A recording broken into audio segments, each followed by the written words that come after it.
So, warm good evening to everyone.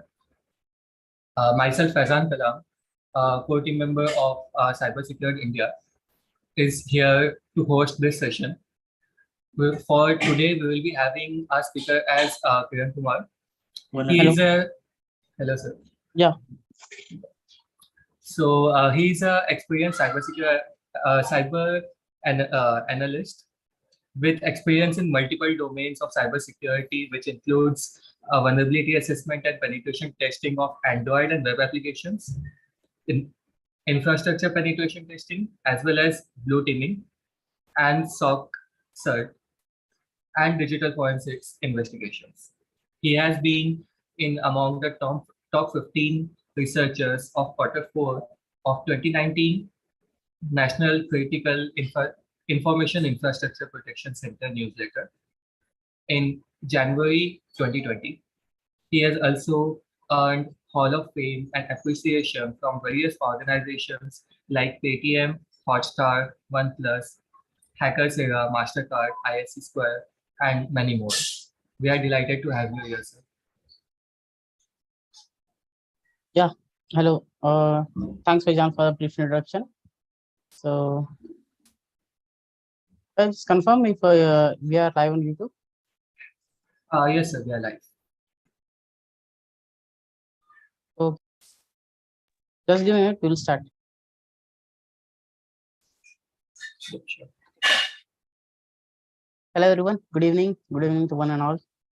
So, today's topic is about Android penetration testing. So, let me just share my screen.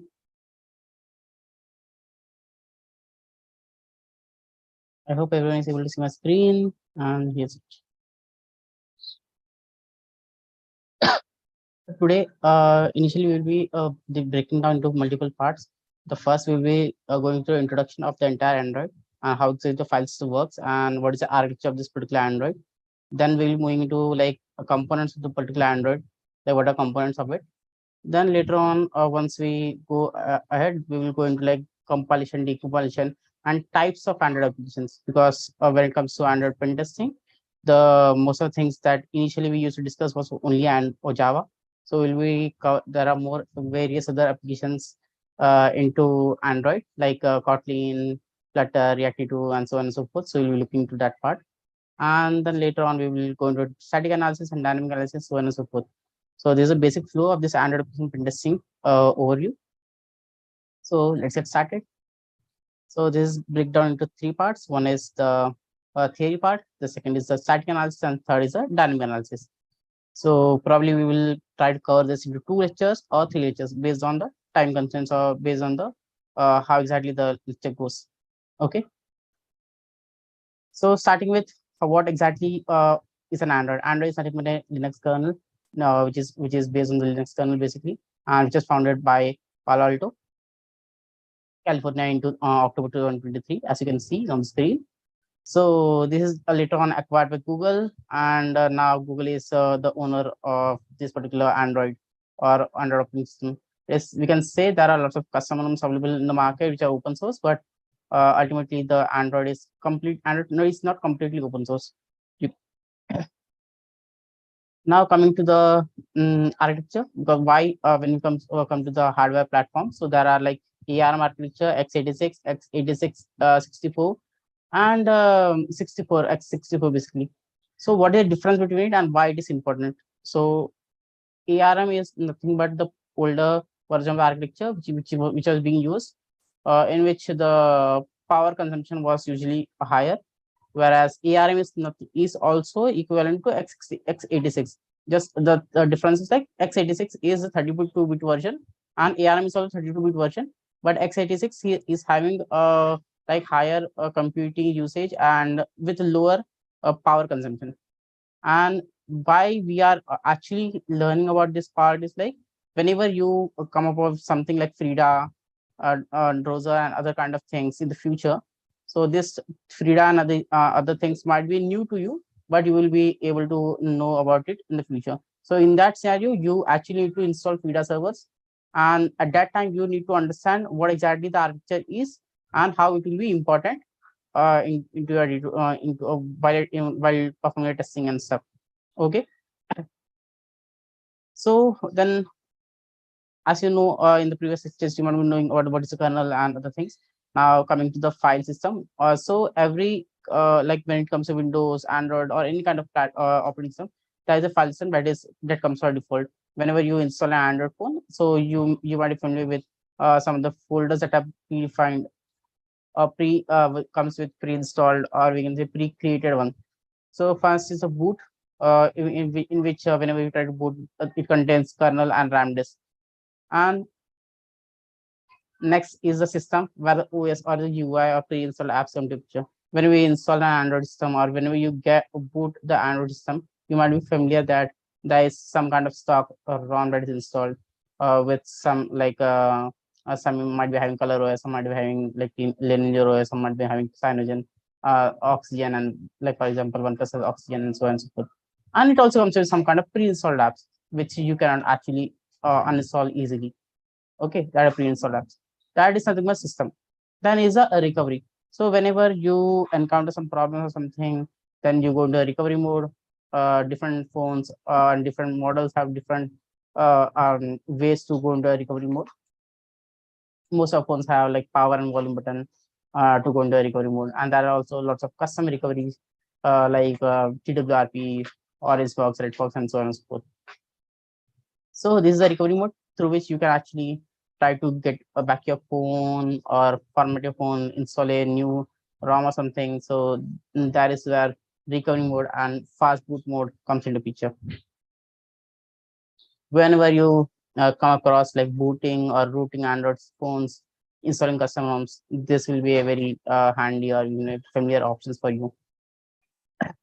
Now comes to data. When it comes to data, we have default, like I have already mentioned, like Android where all the folders, like whenever you install any kind of application, the cache, the data that is being stored is already stored in the Android. You can open up your phones, try to look in the Android folder, and you will able to see lots of in the Android folder there is something like data, then OBB, and some kind of other 2 or 3 folders.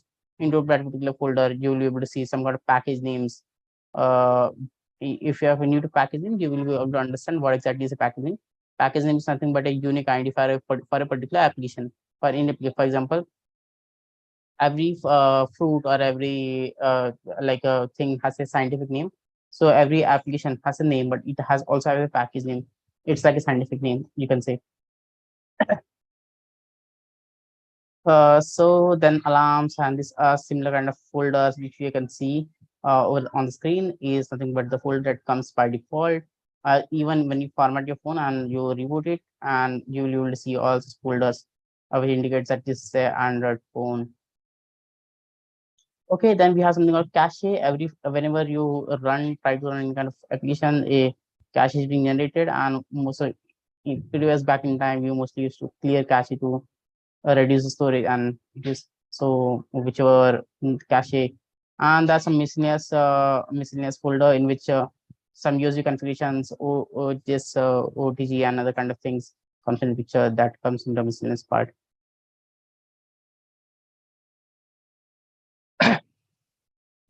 Now coming to the Android architecture, how exactly the Android architecture is built. Like we always see about the OSL layer, then TCP layer, and various kind of layers. So how exactly this Android architecture looks like, how it basically looks like. So initially is the power management, where the power, battery, or whatever the management part comes in picture.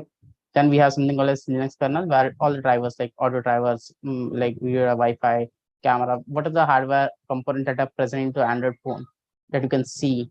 So it's like to giving a beautiful interface to particular things. So there are lots of drivers which comes with compatibility. So all these drivers are into this Linux kernel. Then we have something called as hardware abstract layer, where all the hardwares are comes into picture, like audio, Bluetooth, camera, sensors, so on and so forth. Then there comes libraries. Whenever you look into libraries part, need to library or runtime analysis or runtime, all this into this particular layer. Then we have actual. So the thing that we are most interested in is nothing but a Java API framework. Why we are interested in? Because most of the hunting or most of the exploitation that we ideally do or we play with is nothing but in this particular zone itself. That is Java API framework. Here we find content providers, our content provider exploitation, the activity exploitation, and other kind of things that we see over here. This is a very important layer because here all exploitation, most of the exploitation we take place over here.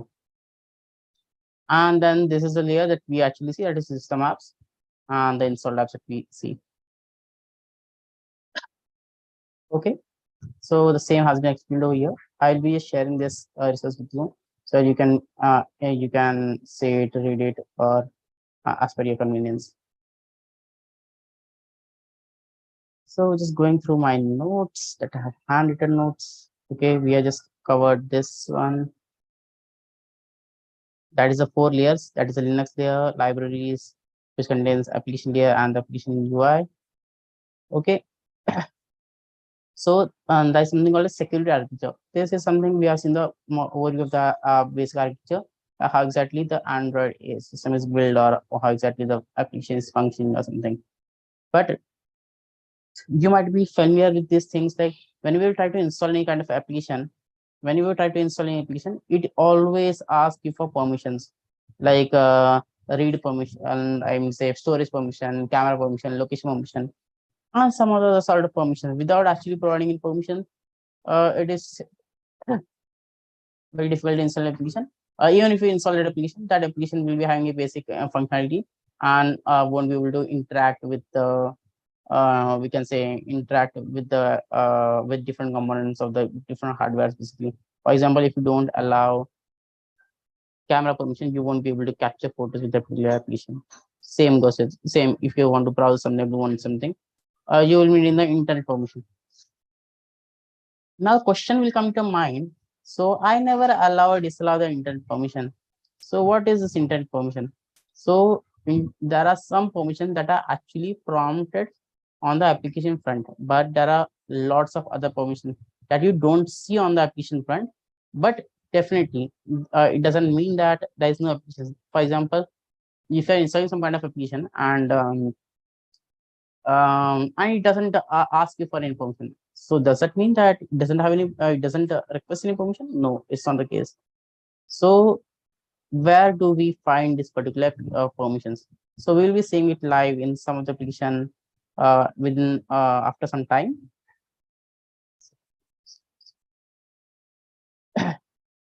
Where we will see in the manifest file. So I will decompile a live application and we will try to see how exactly application looks like and where exactly these permissions are declared. So this is something called as permission control where we permission control where we actually provide permissions and everything. And there's something process ID and UID, like and user ID. So this PID is nothing but process ID. Whenever a particular we can say application runs, so it is assigned a particular process ID. So scroll down. So every app is given separate UID and PID. If UID is the owner of the application, and PID will be the owner of the particular UID. This means whenever you buy exactly user ID, because there are multiple, we can create multiple users into. You might be knowing that Android itself comes with 2 users, one is the root user and then a normal user or the standard user, you can say. And apart from that, you can also create multiple guest users. So this UID is nothing but it defines which kind of user is actually accessing this particular application or has access to this particular one. Uh, so by default, root privileges are not given. Only standard user privileges are given. But when you root the phone, when you jailbreak the phone, when it comes to iOS, in Android we say root, in iOS we say jailbreak. Then in that scenario we get the root privileges. And but when it comes to PID, the process ID is something better. Whenever you are running any kind of application, a process is being generated, and this UID is mapped with that particular process ID, like which user is actually running that particular application. You can indicate that particular one. Okay. Now coming to like I mentioned, the manifest file. The manifest file is the most important file. So ignore this writing. Just hear my words. I know some people might not be able to understand these things, but you can definitely use these keywords and just Google it out. You will get lots of stuff. out of it, or you can definitely create your own notes for better understanding. Okay. So when it comes to the manifest file is the most important file where all the permissions, all the activities, and we can say activities, services, broadcasts, and everything is declared in this particular file. So none of the application, none of the APK can be built or compiled without this particular file. So this is the most important file, which is present in each and every application in the world. Okay. So one more thing is like, once it is compiled, you cannot change it. Like, I'm not saying that you cannot decompile it, change it, and recompile. I'm saying that once it is compiled and uploaded to Play Store for that particular build, for that particular application, nobody can be actually modify that particular permission or something, because once it's built, it's built. You can't change it. If you want to change it, you need to build, you need to provide a different version, or you need to decompile it, change it, and again recompile it. You can definitely use it. But you can't change anything or any permissions, delete or add any permission in the real time. Okay. So let's go back. I hope yeah, I think it's clear till now.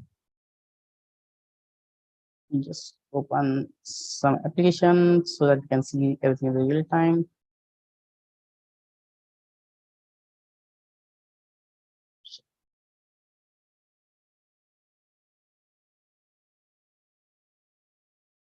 I'm just creating a test folder so that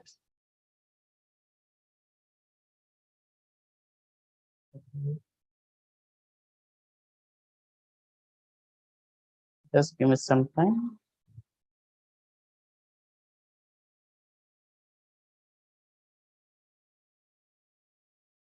New, create new folder called CSI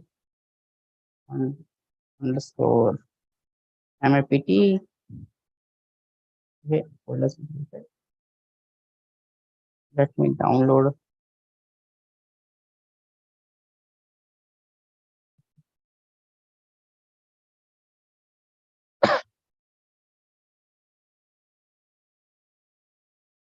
Just downloading a application, and later on, after that, I will be sharing the screen. Okay.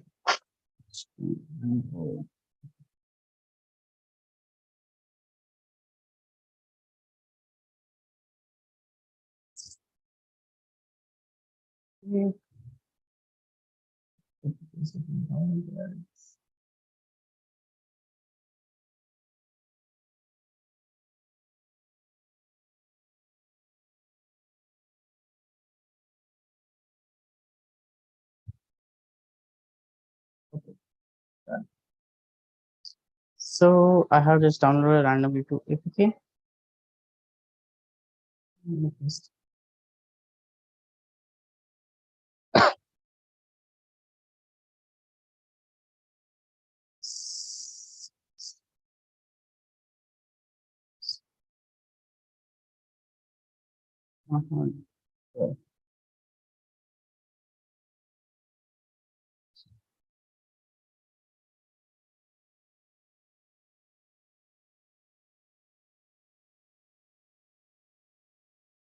Okay, done. Now everything is ready, and now I will be sharing the screen.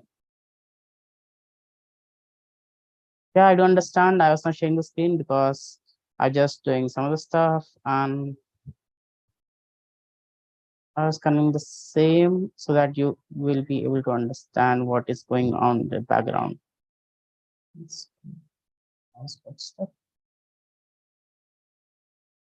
Here's it. So here, I hope now you're able to see the screen. Okay. I hope, yeah, screen not visible. I think now it is visible. And now we'll be, yeah, now we're using the different application called JDX. You can download it from GitHub again. Let me show you. You can just Google like JDX, GUI, and GitHub, and here you will be finding this particular application. You can download this particular application from here. Okay, it's this application that we're using. Here you can go to releases, and you will get the exe out of it. this one. Okay, this one you can use. So let me just minimize the screen. Copy this one, and then and tools. Here's it.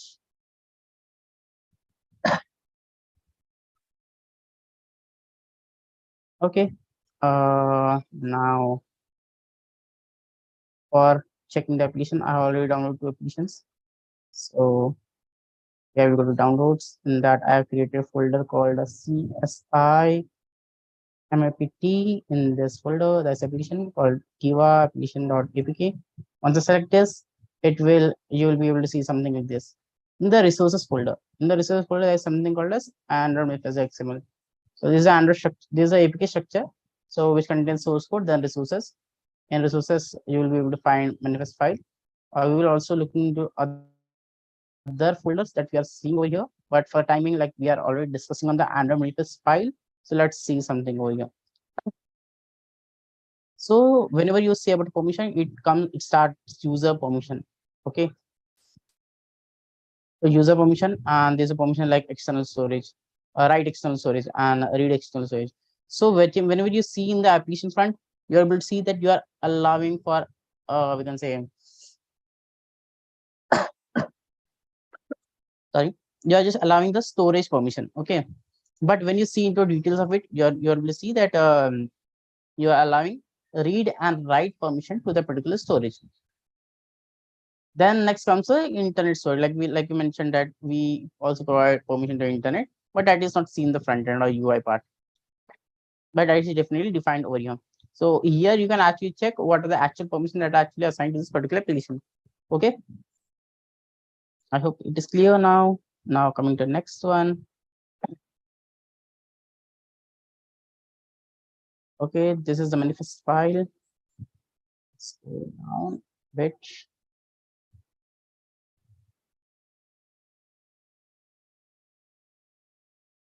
Okay, and here. So now come the components method the activities. So this is the one. Let's go line by line. Okay. So let's try to decompile and recompile this application practically. Here's it. So here I'm able to see this particular application. So thing that I did over here, there's nothing but I tried to decompile this application. I tried to decompile it using JDX GUI. Okay, so apart from that, you can use various other tools to actually decompile it. So when you decompile this application using JDX tool, so why we are using JDX tool? Some people might say that we can also decompile using like let me just copy it and paste it. Okay, and I'm able to see the copy. And if I just F2 and I click on zip, because as many people might be aware that APK is nothing but a archive file. Okay, it's a zip archive file. So once you extract it, show options, and if I just extract to here, so I will be able to see the similar files that we are seeing in the DVWA. Sorry, not DVWA, in the JDX file. As you can see, there is something called as res, metanf, lib, and manifest file, and you are able to see the same lib, metanf, rest, and manifest file. And you will say that I'm not able to see these files. So these files you are not able to see because they are inside this classes or text file. Once you decompile this one, then you will be able to see that also. But here, when I see the manifest file, I'm able to see everything in the plain text. Like it's like human readable format, right? But whenever you are decompiling, we can unzipping this file. There are two concepts. One is unzipping, second is decompiling.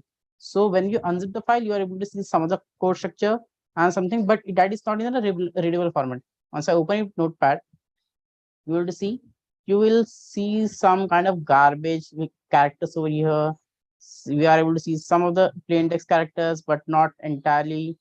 So this is the reason we don't unzip this particular file, because when you unzip, you won't be able to see all the files in proper format. So once you decompile, you will be able to see everything in a proper format, into a readable format. Okay. This is this question is mostly asked in interviews. Like why do you decompile, and what is the difference between unzipping and decompiling? Why are you unzipping, why are you decompiling the file or not unzipping a file? So keep a note of it, like the reason behind unzipping and decompiling. So apart from this, there is one more tool, something called as APK tool. So we can also use APK tool to decompile it. When you decompile it using this particular tool, this is called JDX tool. Here you are able to see all the files into Java file, like Java code basically. And that's also called a smally code. This smally code is we can say low level programming language, you can say, or assembly language is a better name. So you can see in both the formats. And the drawback of this, the pro of this particular tool is like it makes the readability very easier. Okay, you can see the proper structure and everything, and it makes it very easy to read and understand this particular code. But when it comes to smally, you can see it is a much larger code, and the readability is definitely good. But this JDX, whenever you decompile using JDX, you won't be able to recompile it. You can decompile. For example, you just decompile it. You cannot do any kind of modification and recompile it. But whenever you do it with the APK tool, you have the flexibility or feasibility of recompiling the code. Like this is decompiled. Suppose you think like, okay, I just want to modify this particular text or something, like it should not be like you couldn't resolve this intent or something. You just want to change this particular text, or you just want to just remove some of the permissions or add some of the permissions into this particular file. You won't be having the feasibility to do it if you're using JDX. But if you're using API tool, so you will have that feasibility to do that particular thing and the recompile. So that's it. So I hope everything is clear now. Now coming to the next part, that is now you're clear with this part, like what is decompilation, what is compilation, and what exactly is going into the background. Like for example, this is the IDE which is in Java, like I mentioned, in Java code that is converted to bytecode and compiled to machine learning code. This is the compilation part. Like whenever the developers write the code, they write in Java, then it is converted to main class, main class, which is nothing but Java C or bytecode, and then it's compiled to machine code. And we do the reverse part when it comes to decompilation. Like you might have seen this text file. This is dialog file that we have seen over here. Where is it? When we just decompile it, then unzipped it, we were able to see that text file. If you recollect, let me show you again. F2, and is it zip? Okay, and here is the file that we see crosses the text. So this is the file that we are able to see into this particular diagram. Dialog code. Okay, so there are two methods. One is a GUI method that we use, and there is also a CLI method that we can use, that is APK tool -d. -d is for decompile, -rs. And this is an optional flag. It is not necessary that we need to run rs, but if you want, some people use it, some people use it. And this particular APK, the file name, or you can say the APK name that we can use using this particular command. You can decompile this. Apart from that, if you are Windows user or something, or if you don't want to go into this CLI part, you can also use a GUI tool called APK tool. As we, let me, I think, I'm not sure if I've installed APK tool into this one or not. Okay, it's not installed. APK tool easy. Just check everything. Readily present.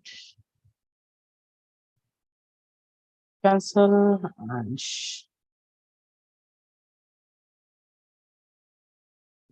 time.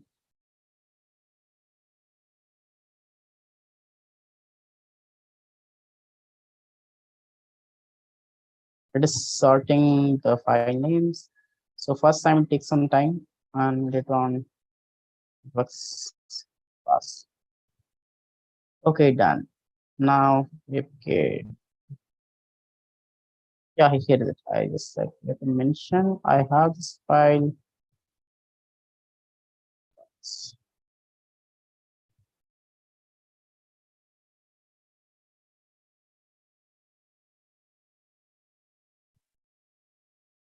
Close it, and here's it.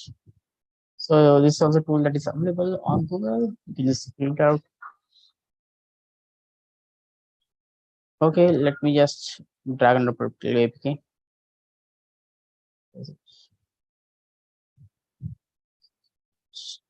No, private.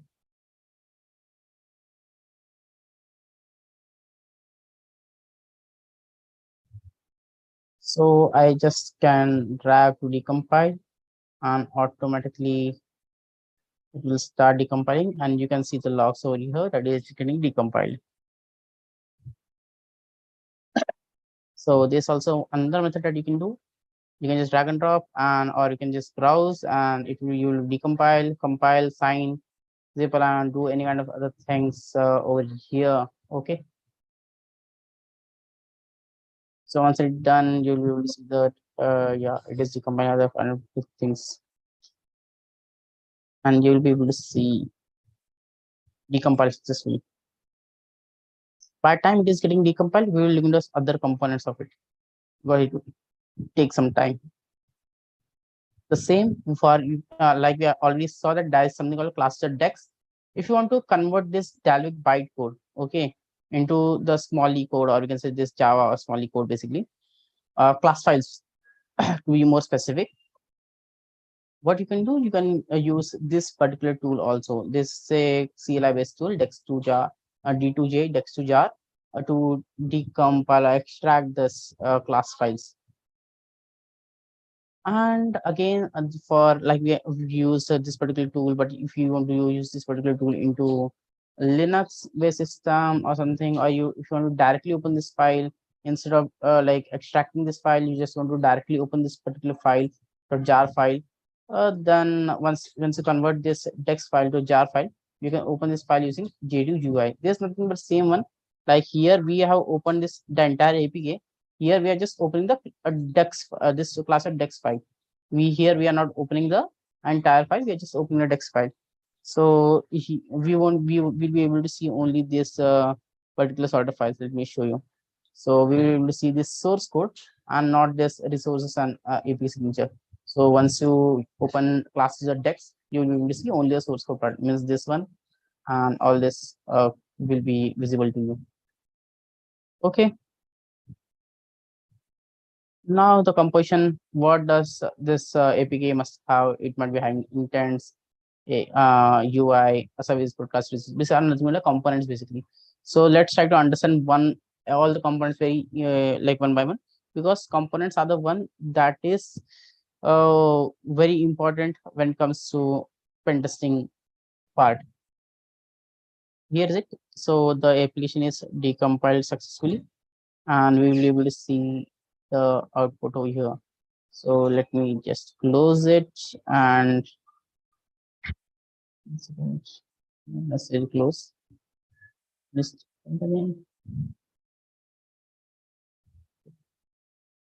go into this particular folder.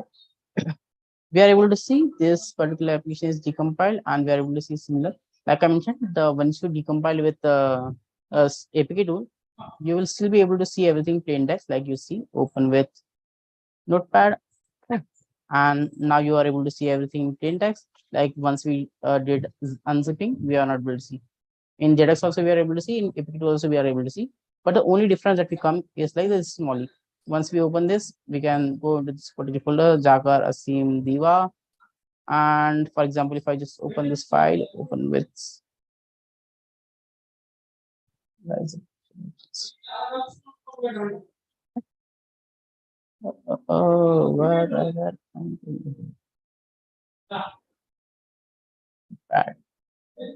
just once. Here is it. We like you can see over here, the code over here for the same activity is around 28 lines or something.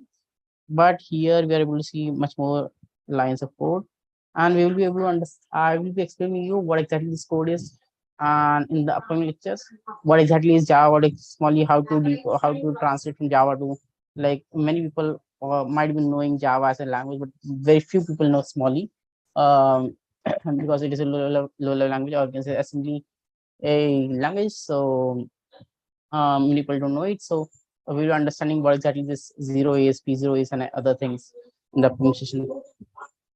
But the better part is like this tool has both. Now, since we decompile this, we are not able to recompile it in any point over here.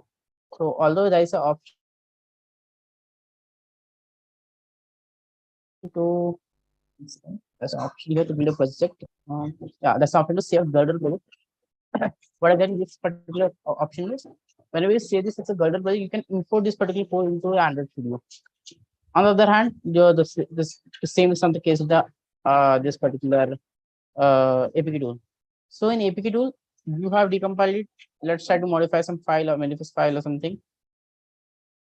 Okay, let me do one thing. Here's it. Open with a notepad, and I will try to just remove the intent permission for the time being. Okay, I'm just removing this permission. I just saved it, and now there's an option to recompile it. Like this is a normal application. Okay, which is decompiled. I just made some modification, and I will just compile it. Okay. Okay.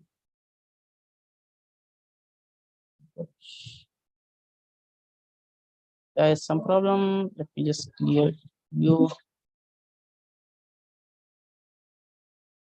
and let's try to. Okay, I just got to know that I haven't selected this particular file, so it is giving problem. Let me just select a particular file here. Okay, the same application that I just compiled. Hold on. Open.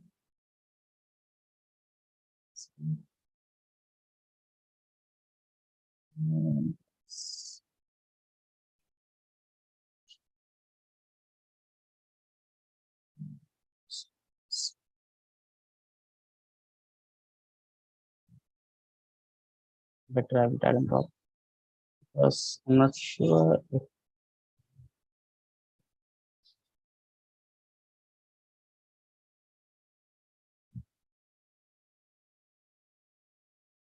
okay, done.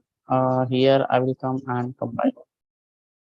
Okay, let me just decompile the APK first. Yes. I just close that to the folder, right? So it's a portable software, so it is not, it doesn't have memory to recollect what went on. Let me just decompile it again. And this time we won't be closing this particular full particular application.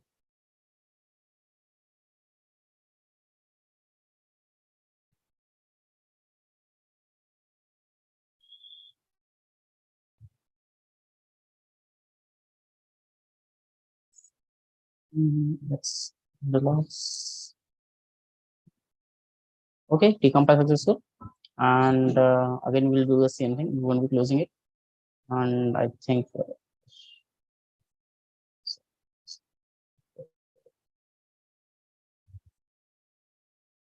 me go over here and decompile APK directory. And I'm able to see the Diva app over here.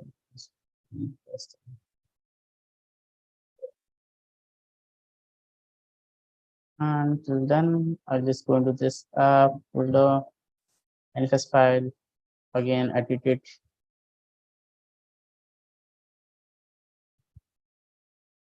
With notepad,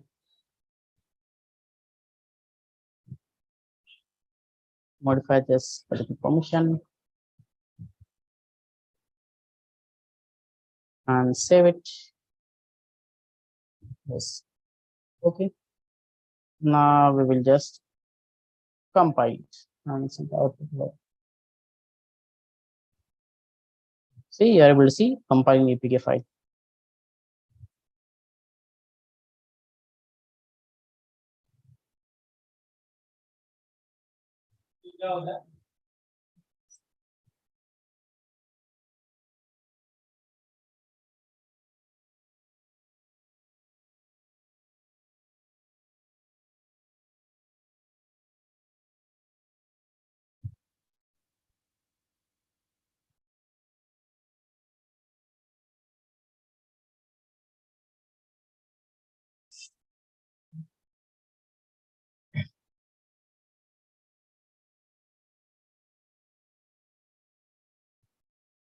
Okay, compilation successful.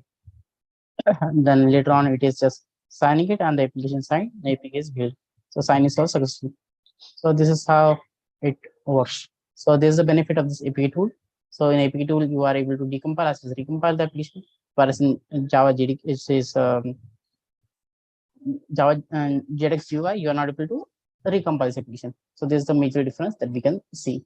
And the readability becomes easy in this particular tool. On the other hand, here it is a folder kind of structure and it becomes a bit tedious. Okay, I hope you're able to figure out a difference between both of them, and both have their own pros and cons. Now coming to the next part of it, that is activities. What is an activity? So activity is nothing but whenever you see anything on a screen, like whenever you try to open any kind of application, what is the screen that you see? That every single screen into your Android application is nothing but a activity that is being called. Like the first act, whenever you launch any particular application, you click on the icon of the particular application. The first screen that comes is nothing but that particular activity is nothing called a main activity, or the is called the main activity. Okay, so every single screen is nothing but an activity. Whichever, then what is service then? Service is nothing but whichever goes in the background. For example, uh, you try to download a file. Okay, the downloading takes care in takes is part of a background service, right? So like we say background service, that service, that downloading is nothing but a background service that is running in the background. So whichever things or whichever components that run in the background after performing a particular operation is nothing but an service. So we have different intents and different callback services on other things that you can read over here. So I'm not going to this particular details because we will anyway seeing the upcoming part. Then we have content providers. Content providers are nothing but the providers that try to fetch content from a particular service. So this is which follows a screw operation: create, read, update, and delete. So all these things which are learning theoretically or in this today's lecture will be practically performed in the upcoming next lecture, probably tomorrow. Then we have something else, broadcast receivers. So whenever you see some kind of notifications, like for example alarm notification or some kind of like calendar invite notifications. I'm not saying the notification that you come from that you get from the internet. Any kind of like local notifications. There are some suppose if you have scheduled an event or something, or reminder or something into your app, and you get a notification out of it. So whichever local notifications are notifications that you come, or we can say one-way communications that you get from the phone or initiated by any kind of Android apps are nothing but this broadcast receivers. Then we have something called intent filters. So intent filters are nothing but suppose if you start any kind of activity and you want to perform or broadcast or something, and you want to communicate something or perform something based on a particular activity or out of the service or something, then the intent filter comes in picture. So intents, how exactly this intent looks like? Let me check if we have intents into this particular application or not. Once I go into this app, please check. Okay, here's it. For example, this is an activity. Okay, this activity is the main activity, and this main activity, they are defining that there's an action required. Like I mentioned, see every screen that you see on an Android app, okay, that is an activity. And whenever you say main activity, the first activity is calling, so this is the first activity that is being called. So they want to perform or define something, so that can be defined using the intent filter. So here they're defining an action, so its action should be main and the category should be launcher. Okay, so in this particular manner you can define an intent to particular activities. The same here. So here there is something called as API credentials activity, where they have defined that okay, the action should be like opening this particular uh, activity or function basically, and using this particular category, that is a default category. So in this particular manner we can define intents. So this is For now, let's go into notes again and see.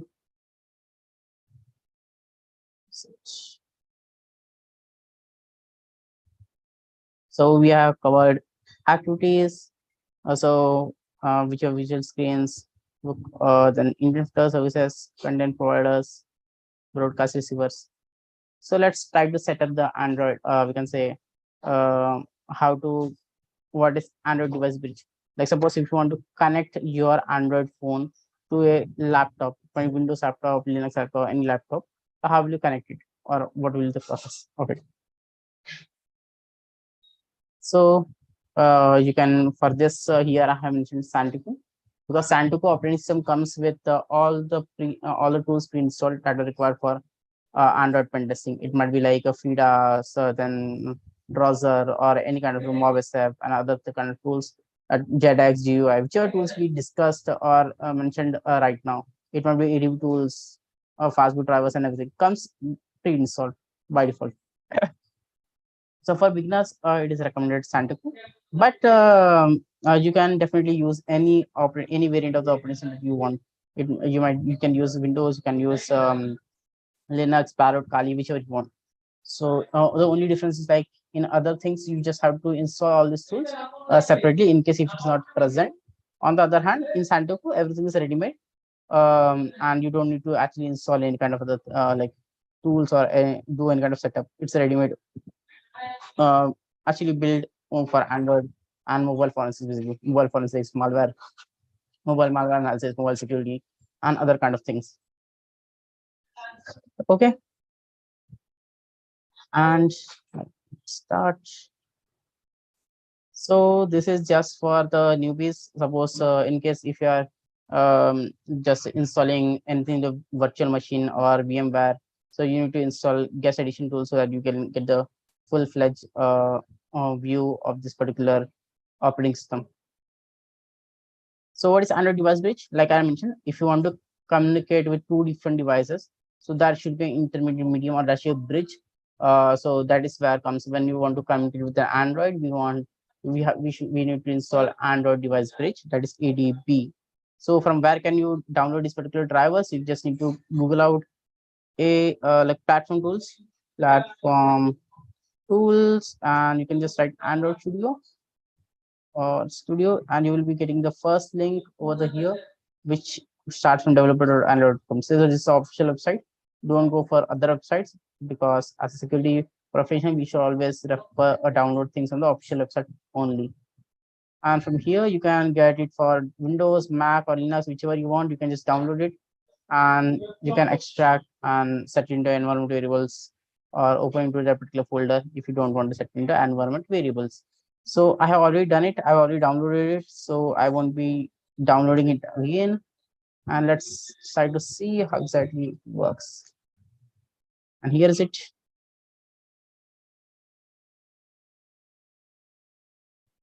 Just open my phone.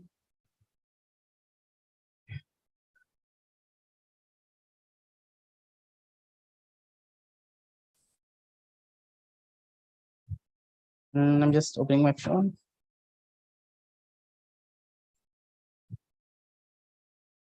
Just connect my phone to Wi-Fi.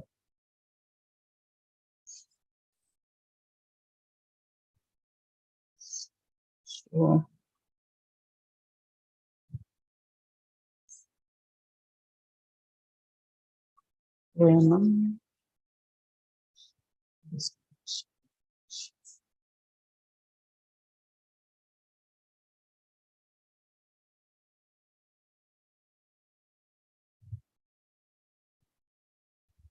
hmm.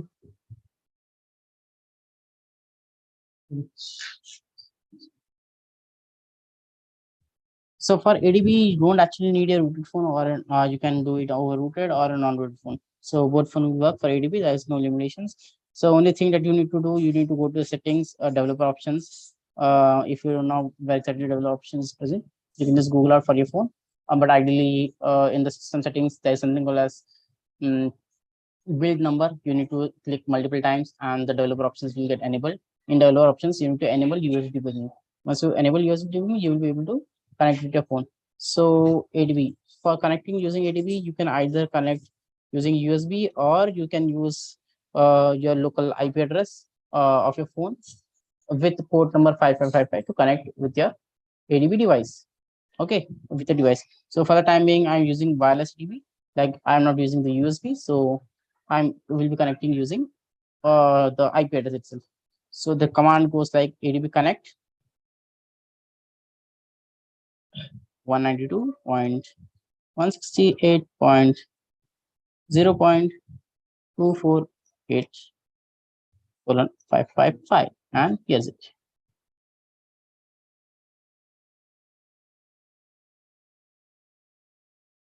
So it will prompt you for allowing this particular device and done. So now if you want to confirm if your device is present or not, you can just or connected to your PC or not, you can just do ADB devices and you are able to see this particular device. Suppose if you want to get the shell of this particular device, you can use ADB shell and you will be getting the shell of this particular device. So I'm using Asus Exo TD. So you are able to see this one. If I see who am I should will get and the shell. And if I do su and who am I and I'm the root. So this is a rooted phone. So I'm getting the root access. Suppose if I want to access this particular folders and directories, SD card and ls, okay, and I will be able to see all these folders that we ideally see, data, then DCIM, documents, download, and other kind of things. Okay, let's clear this out. So this is how we can connect using ADB. Okay.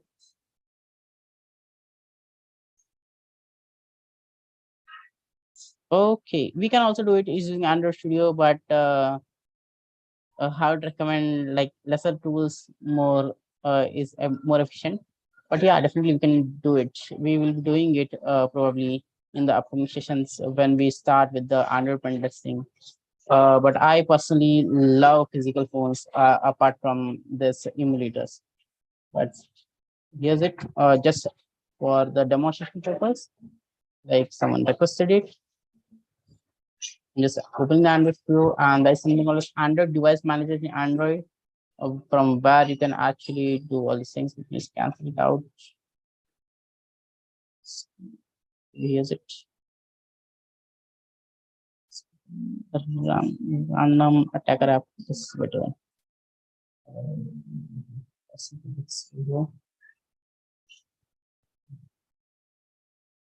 Okay. Some time to load injection files.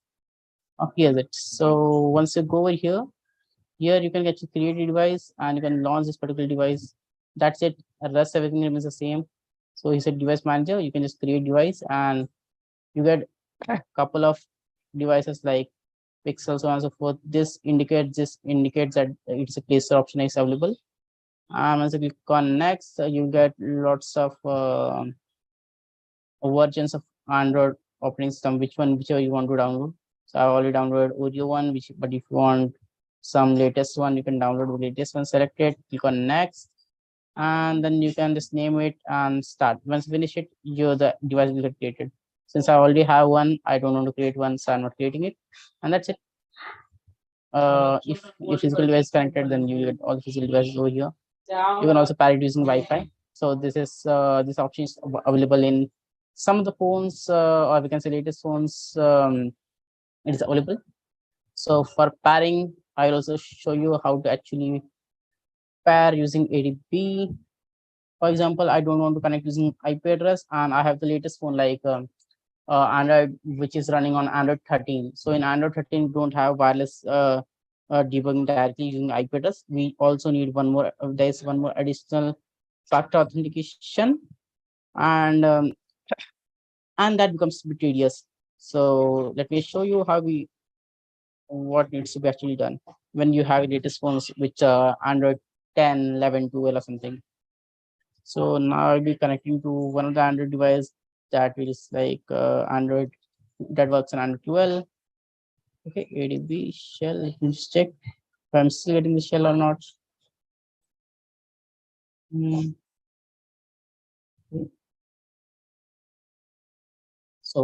as you can see that there's no devices connected right now, right away. So I'll connect a newer device, but this time the method will be different because again I will be connecting using wireless ADB only. But yeah, but this time we will be using the different method so that everyone present over here will be able to perform testing on their phones. Let me just enable debugging mode on my phone, that is developer options.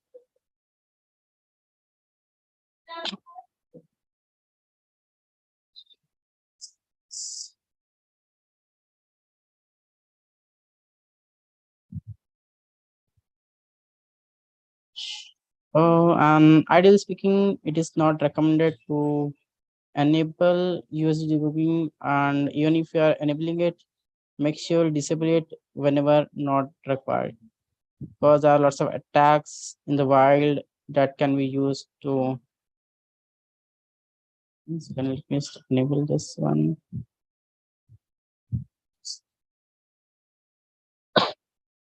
The phones are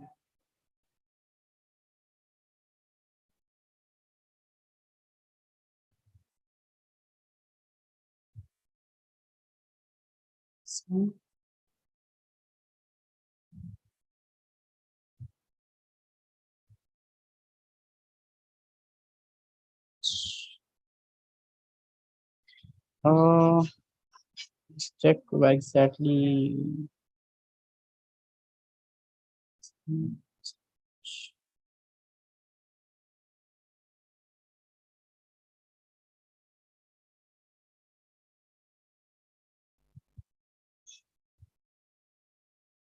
Model version.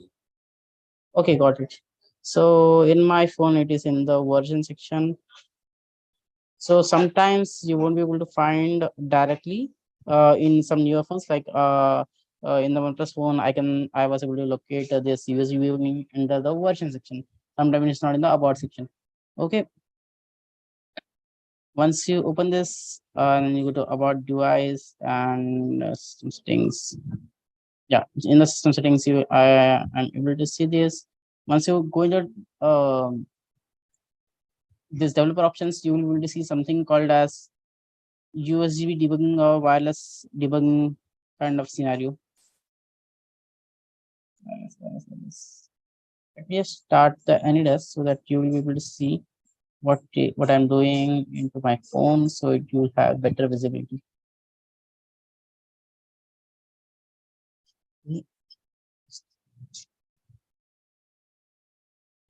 H A 96.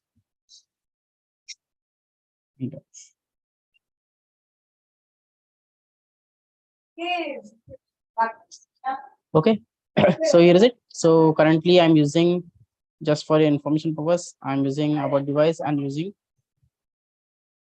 Android version 12, right? You're able to see right away. It is the latest Android version, that is Android version 12. So I just enabled the developer options and the system settings. I'm able to see developer options. Here I should be able to see something called as USB debugging and wireless debugging. And it's going to allow and allow. So once you allow this wireless debugging, now what you can do, you can just select and you will get something called as pair using pairing code. So if initially you need to pair it, okay. So I'm just entering this particular IP address. So pairing, you need to ADB connect pair IP address 192.168.0.172 colon 4241, right? Yeah, right. There's some issue with this ADB pair. Okay, I think I need to kill the previous ADB server. ADB kill hyphen server. Something went wrong. Okay, I just entered this particular command, ADB kill hyphen server, and now ADB pair. Let's try this again. 192.168.172, and okay, so this is not working. There's high chance that this particular ADB that I'm using, so this is the intention. So this particular version, if you see such kind of error, what you can do, there's a high probability that this particular ADB is outdated. So like I mentioned, what you can do, you can just download the platform tools from here. My office system has everything updated because I do this pen testing part in my office on regular basis, but this personal system is not always updated. And hence, we need to just debug something, and this is a good sign because during, if you see more errors, we will be able to debug more errors and resolve more errors so that lesser doubt will be arise in the future. Okay, and yeah, okay, done. Here is it. And so this is how it will look like. And adb kill hyphen server. And probably this time we should not face any kind of error. Okay, adb start hyphen server. Okay, started. Let's clear it out. adb pair. Again, we'll write in the same time 168.0.172 colon 42421. Okay, yeah, here's it. So initially it wasn't working, but now it's working because like I mentioned, we should always keep our things updated. Once we are keeping updated, everything works fine. So in the outdated one, it wasn't working. Let's try to 4 3 4 2 3 2 4. Okay, once it is paired, it will look something like this. Let me show my phone. Here is it. So here's it, and I'm able to my phone got paired. Now there's something called as this particular IP address and port number through which once so using this you can connect it. Okay, so I will be connecting my phone using the same command adb connect 192.168.0.172 colon 41409 and enter. Boom. adb devices, you can confirm. Here is it. Your device is connected. adb shell. And many people have a confusion that ADB and everything doesn't work on the non-rooted phone. It only works on rooted phone. So just to let you know that this is non-rooted phone. If you see that who am I? So it is shell, and if I do su, it will say inaccessible because I don't have root access. Okay, it's clear. And but still you will be able to access all the things which are actually Your screen, please. Yep, it is back on then now. You okay. were typing "Who am I?" At that time, your screen freeze. So can you repeat that command? Yeah, sure. So who am I is nothing here, is it? Who am I? It is just showing shell. And if I do SU, it is saying inaccessible because this is not a root phone, but still we are able to see all the things. Okay. So that's it. CL, I'm just clearing my screen. And PS hyphen capital A. This will show all the list of processes that we ideally saw. If you recall the previous, like we read something about here, process, that's PID. And then there is something else, user. Like I mentioned, like some of the things that this is not user, this PID, and these are processes that are running. I just entered. Just zoom in out it. And PS, if I just enter PS, I'll get only two things, which is of the user. But if I use PS hyphen capital A, I will get all the things. Okay. Then coming to the next part. I hope everything is clear until now.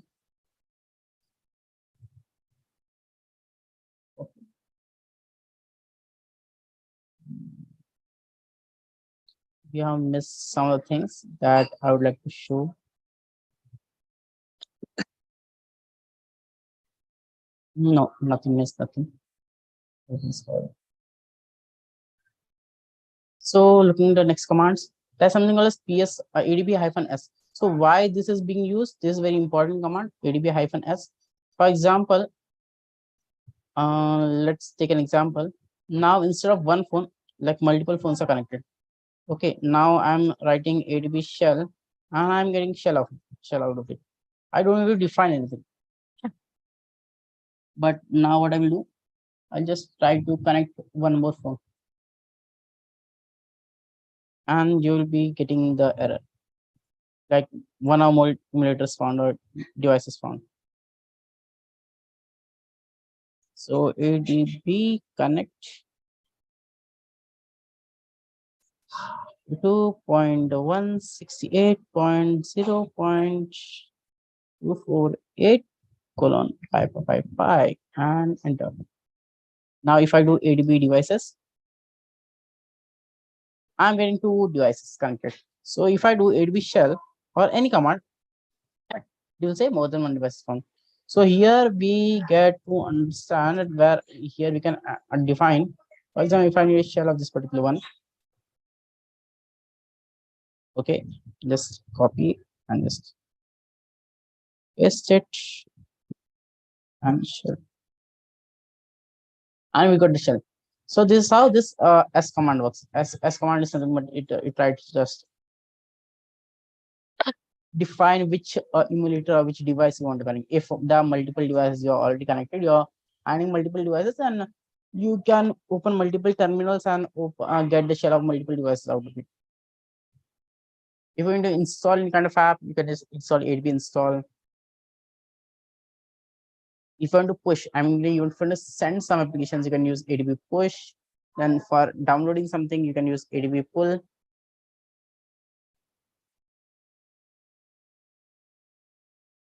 Okay, then for logcat, so all these things we will see in the upcoming things. Okay, now let's go to a directory part. Like you are, like we already know that every app will be having once.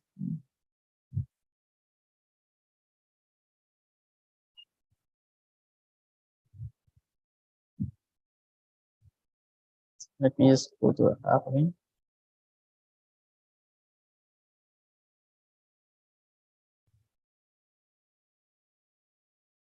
Okay.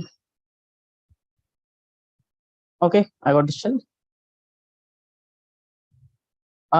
Now if I want to see the internal structure of this application, you just do su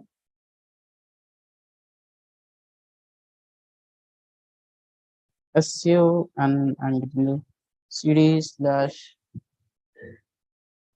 data. So this is nothing but the structure, or we can say the location where all the applications in root, we can say root applications or applications data is present, which is not accessible via user role. For example, if you are trying to access anything into the root directory, that is something that you cannot see. For example, any kind of internal applications or any inbuilt applications or any kind of applications that is downloading or storing data into the internal storage. When you say internal storage, we can say root storage to be specific. For an Android application or Android phone, it is an internal storage, and for the actual internal storage that we say is nothing but a is considered as an external SD card. Like if you see, I hope it was clear. If it is not clear, let me just note, just write in a notepad so that it will be much clearer for you.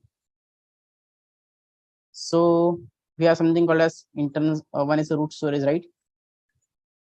Layman user. Okay, and we have something called as phone. So for layman user, there is something called as internal storage. Okay, and there is something called as external storage. And there is something called root storage.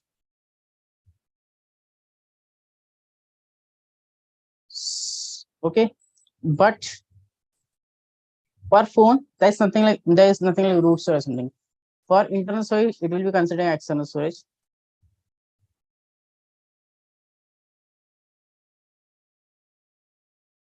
For external storage also, it will be considering it as external storage.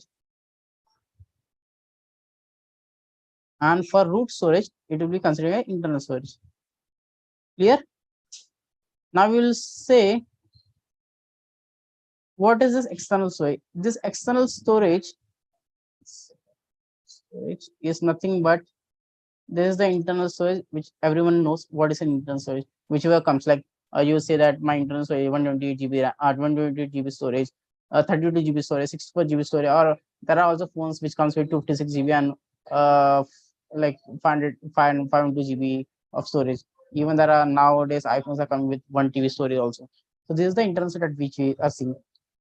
What is the external storage? That like we use OTG pen drives basically.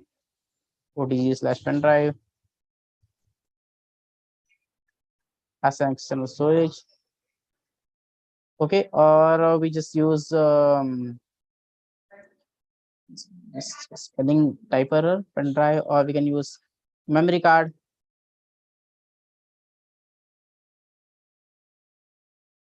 Or okay, so these are the various types of external storage. But for a phone, okay, for phone everything is same. When you say about the root storage, that is only accessible by the root user. That is considered as an internal storage from the phone perspective. And for other things like internal storage is also external storage, and external storage is also an external storage. Let's try to understand how. If you see, this time I'm accessing data at a folder, and okay, and if I do ls, I will be able to see all the package name or the particular application. This package and nothing of folders. If I do ls-la, you will be able to see that these are all directories. D indicates directories. So these are all directories which you are seeing. Okay. It's clear. But if I do cd/sd card, if you recollect, we say SD card to the memory card. Like for memory card, we ideally say SD card, right? Like we used to say like 16 GB SD card, 4 GB SD card, 8 GB SD card for memory cards.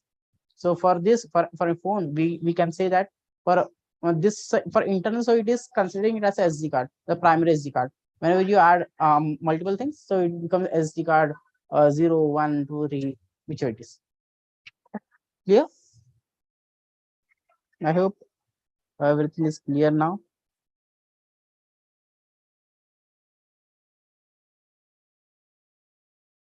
Okay. So this is how the structure is. So this SD card is nothing but internal storage for us, but it's extensive for the for we can say for the phone. And this is data app where we see all the APK files. There's a folder called data/app, cd/data/app and ls, and here you will be see these are all the APK files. When you are using some kind of applications like share it or other kind of applications where you are sharing APK to other people or your friends or something, so you might be wondering from where exactly this APK is being shared. So this is the folder from where the APKs are being shared. Okay, or APKs being generated. So here is something that where the APKs are being shared, or we can say APKs are being placed basically when we install any kind of application or uninstall kind of application. So an APK is being stored into this particular folder. Okay, so do you want me to try this command like edu pull or something? Suppose if I want to get some, let me go to this SD card first. SD card. Okay, here is it. Suppose if I want to get some kind of files into this particular phone, okay, from my from my PC, I want to get some files, so I can use adb pull. Okay, adb pull, and I can use some location of a file path. Let's take I want to get this APK, okay, from this path. So I can just copy, paste, slash. Okay, and just copy the file name also. F2, Control A, Control C, and paste. And let me press dot. What does dot indicate? Dot indicates that the current location. Okay, so I'm just pulling this particular application into current location. ADB, say, okay, 1 second. I am already into a shell, so because of which it is not allowing. Just copy this command, make it exit from the shell, exit. I just need to enter this command, and if you recollect, we also need to enter -s and the IP address of our phone 192.168.0. Second, I messed up something.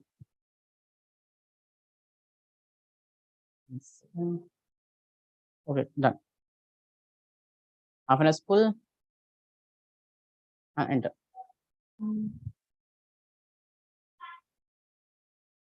There is some issue.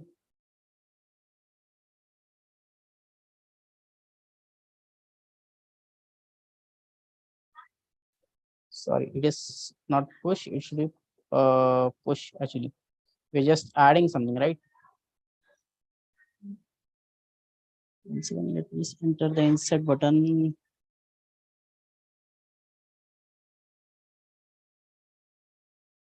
Okay, it should push. I just messed up something over here. Instead of push, I mentioned pull. Or push is to send. Like I'm just sending the file into my Android phone. So ADB hyphen s means serial means selection of this particular device. So we have selected device, then we have push. We're just pushing the file. Okay, we are pushing the file into, and we need to define the path where we need to push SD card. Okay, and we if you can just open one more shell terminal so that yeah, CMD remote. Okay, ADB hyphen h.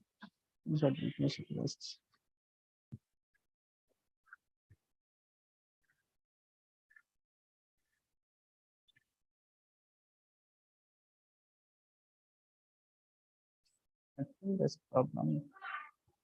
Okay, I need to open it from the OE only, because if you recollect that the ADB was outdated and we installed a new ADB, so we need new terminal. Start.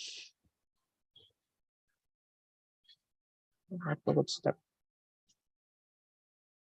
Okay.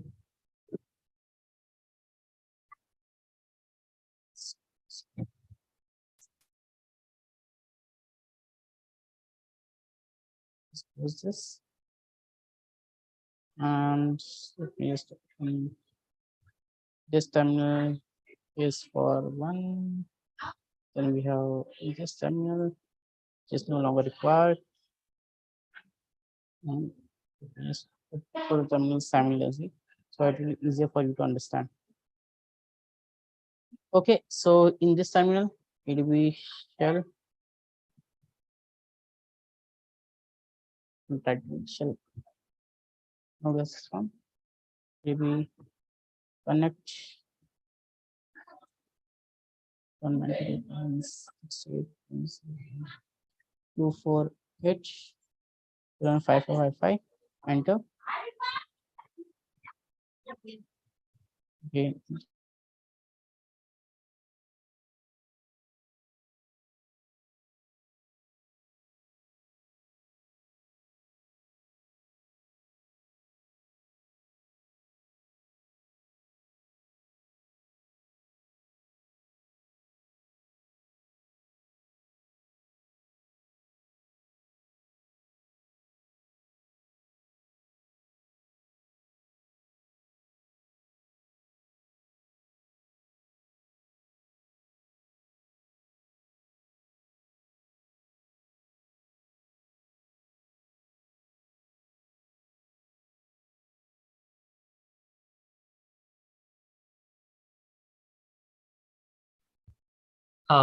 Guys, the speaker's PC has just restarted, so he will be joining back in just a moment.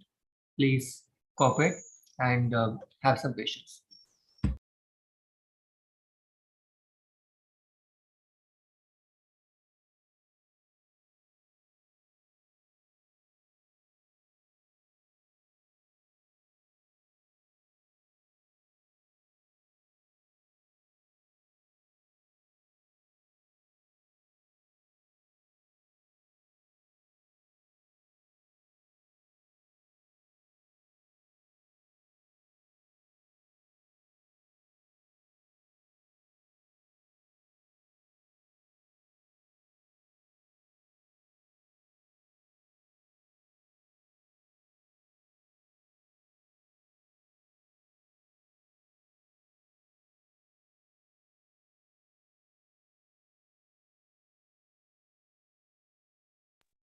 In the meanwhile, if you guys are facing any issues or is having any questions, then please drop it into the chat section. We will go through the question and answer questions once the session is over.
Guys, the quiz link will be posted after the session.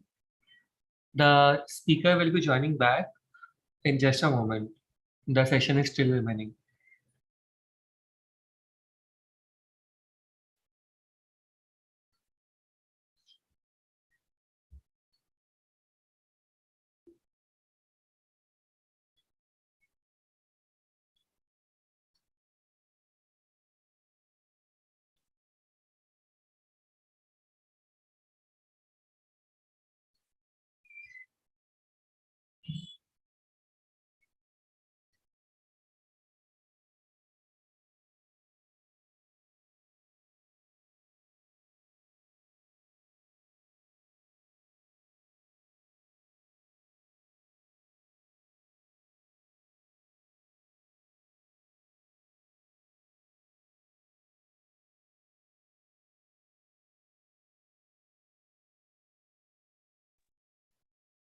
I see a question about the assignment from the previous sessions. So the assignment details will be updated on the Telegram groups. So please be updated over there.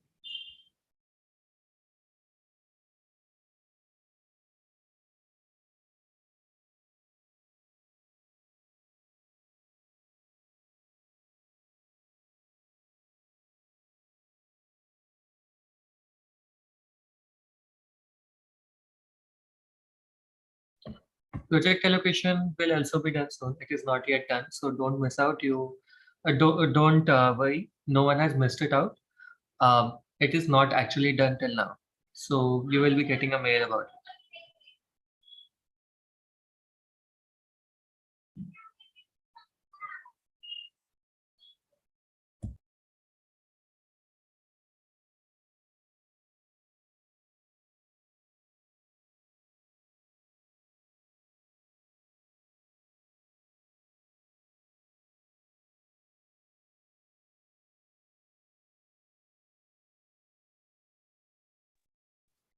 In case any of you guys are facing issues with coping up with the practical part of this session, this session will also be available on YouTube, so you guys can go there and watch the session again and do the practical part. So I guess that would resolve your issues. Okay, so Kiransa is back. Handing over to you, sir.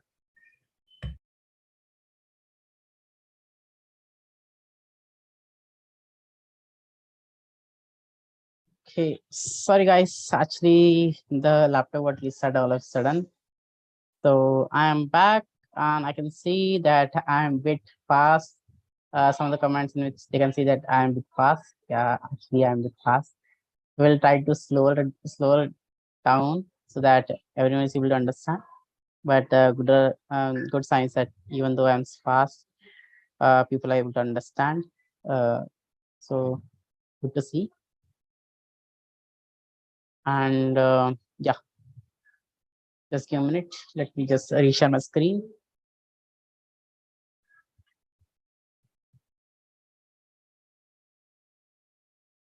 And today's lecture is more of theoretical part.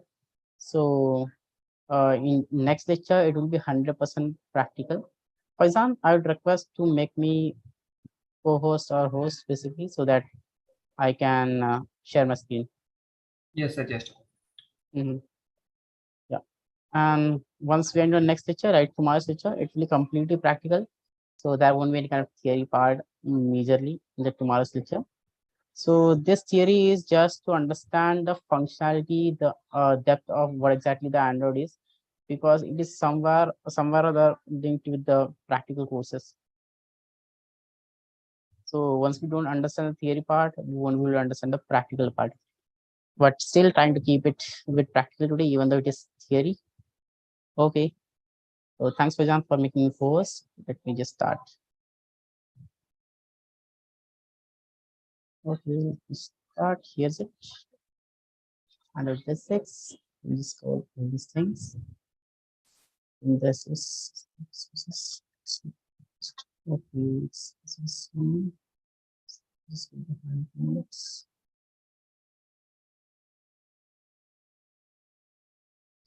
This just a bit. Okay, this is on where we here's it. ADB, not this one. Just open this. Yes, I'm tracking tools. CMP.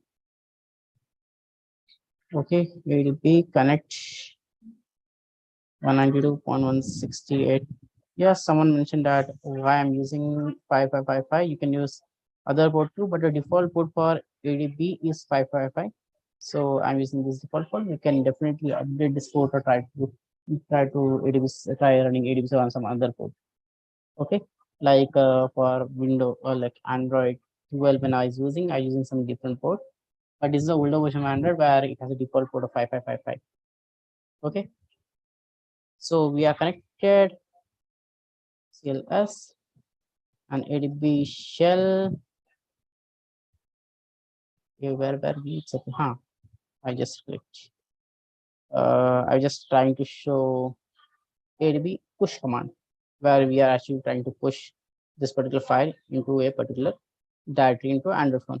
So let me show ADB shell and cd slash SD card, and let me create a folder mkdir, and let's make a folder called CSI. Okay, so that and cd CSI I just an ls. So there's no files or folders. Okay, as you can see, there's no files or folders into it. So let's try to push this particular file. Let me just exit, and I will use ADB push. Okay, and try to just copy this file which was present over here. This is control C, and I can see here this is slash. Let me just copy the file name. F2, control A, control C, and here is it. So I'm able to see that I'm using ADB push, which is like pushing the file into the particular phone. Okay, and then where I want to place, I want to place in slash SD card slash. In Windows we use forward slash, and Linux we use backward slash. Okay, so don't get confused between this forward slash and the backward slash. Slash, we just created a folder called CSI and press enter. It will take some time and you can see one file pushed. So I will be going again to this ADB shell and do something like cd slash SD card and cd slash CSI, even though direct CSI.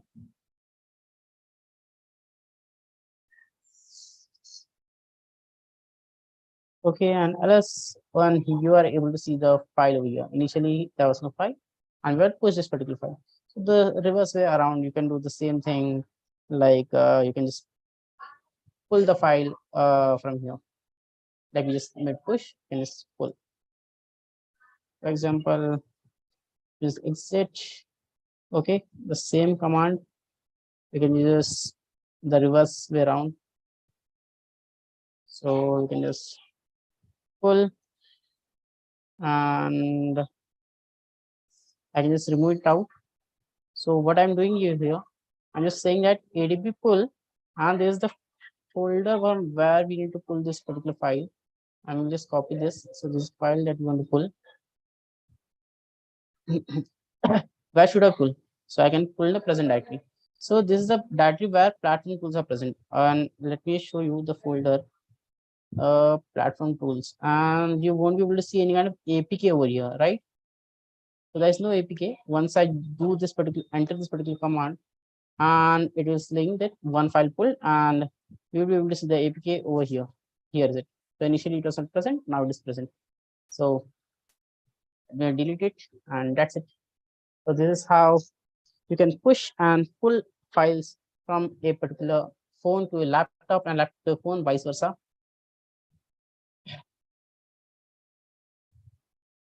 Just trying to keep things simpler. But I know, like in Android, it takes much more kind of understanding, and it is a bit difficult than web. But down with time and practice, everything becomes simple.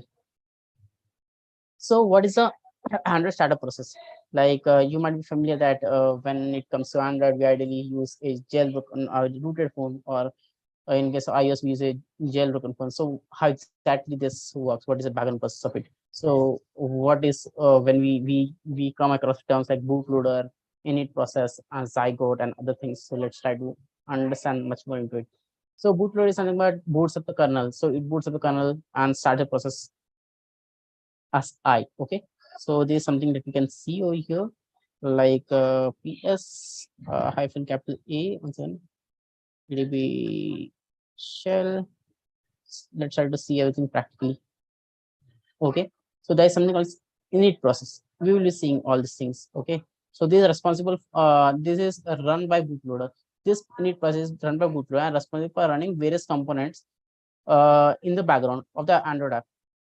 There is a init RC file where init takes its configuration, and RC is present in Android app.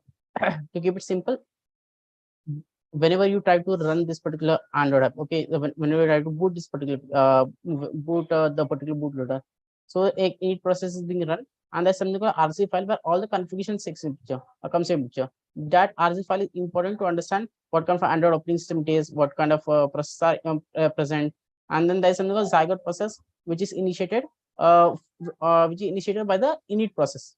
Okay, so which you can see over here. Let's try to understand this in a much better manner and practical manner. Let me just do su and ps hyphen capital A, and we can do less. I'm not sure if less will work or not.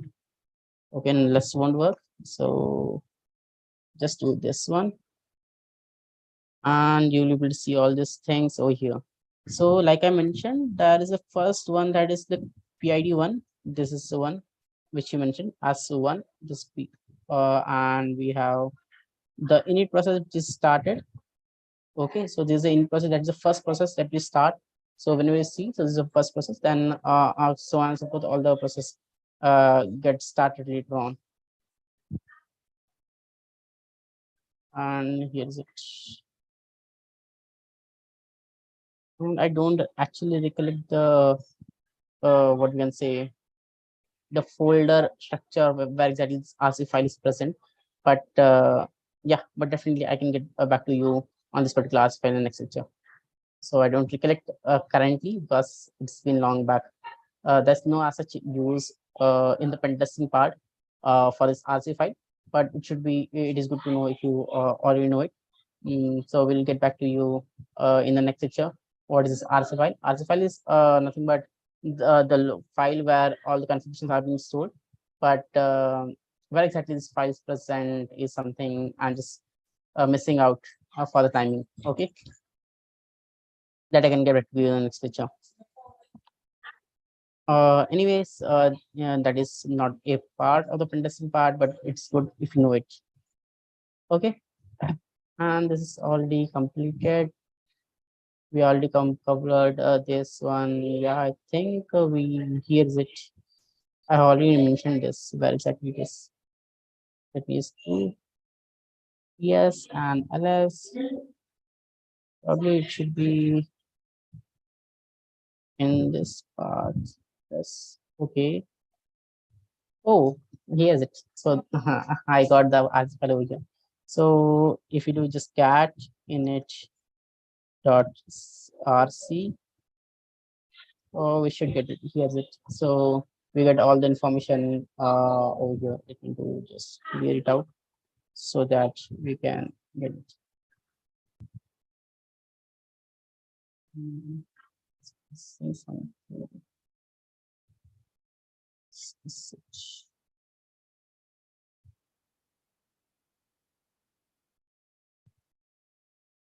Okay. Let me just open new window so that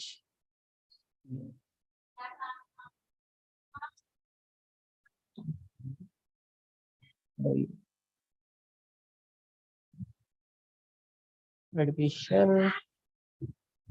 Okay, and cat init rc. This one, this one.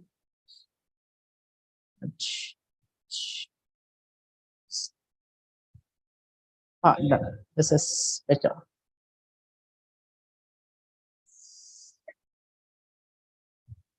Okay, here's it. Where we just get cat init.rc, where it is just importing all the files, environment, and everything, and we can rightly see who here's zygote, and it's so it has all the configurations like where should we want to, what are the things that need to be done. Everything is written in this particular file, even the permissions and everything.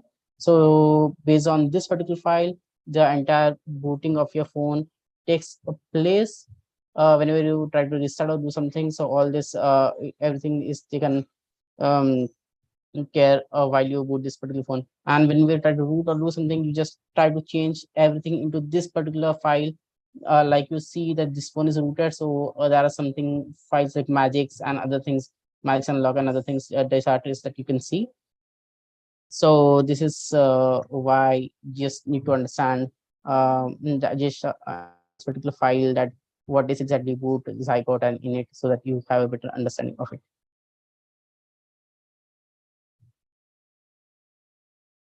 Okay, so coming back. So in this particular manner, you can actually see where exactly it is, and we can also check to if you want to see if the zygote has this particular one or not. We can just check using, like, we are seeing all these things theoretically, like where exactly is the booting is taking place and everything. So in case if you want to see all these things in practical, you can actually just do -a or ls, just yes, -a, and in this the rep.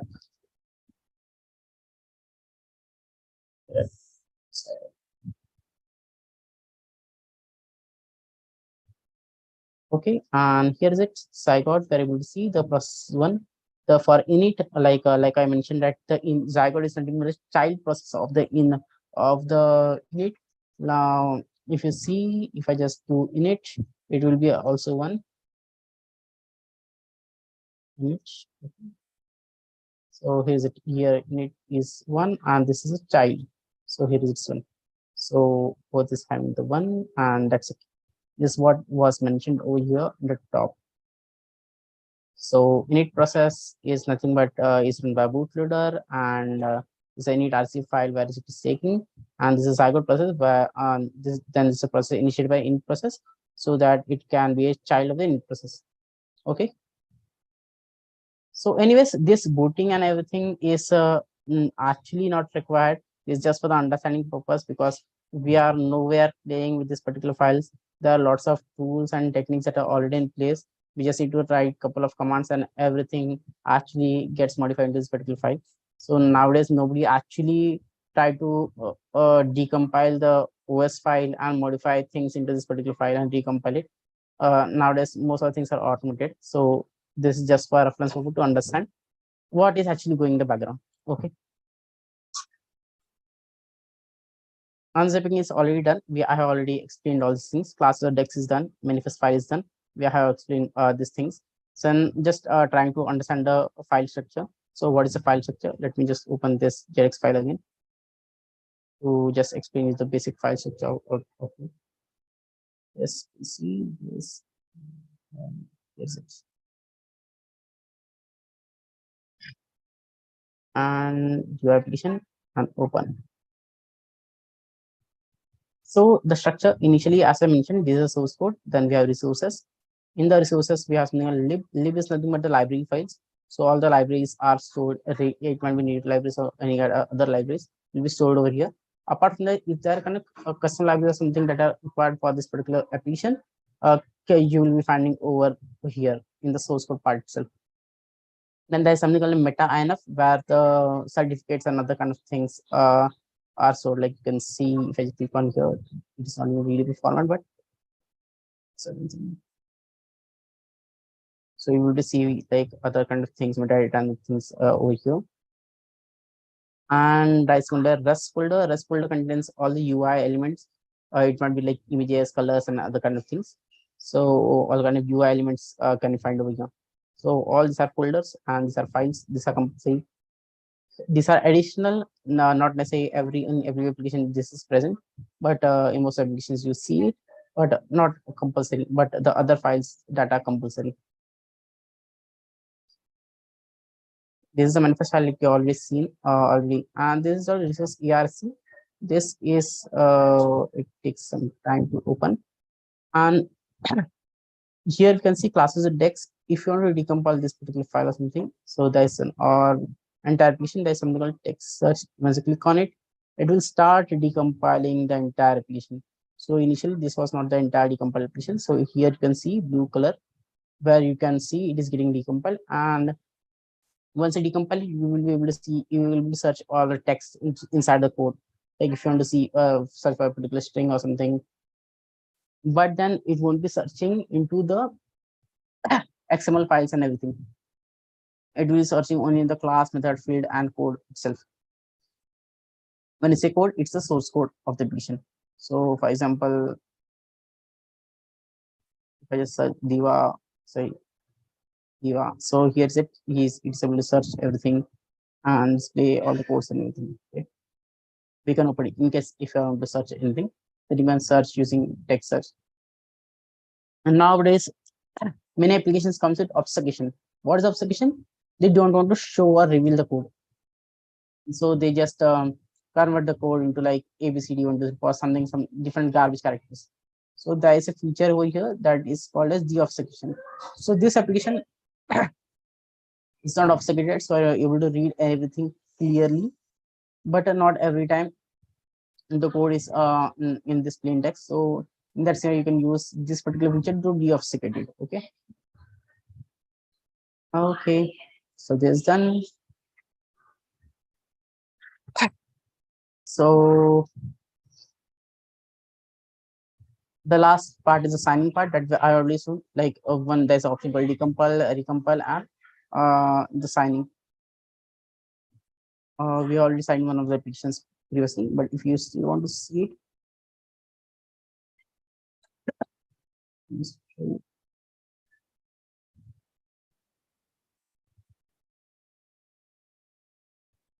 It will take some time to load. Till then, I will just cover in the next part.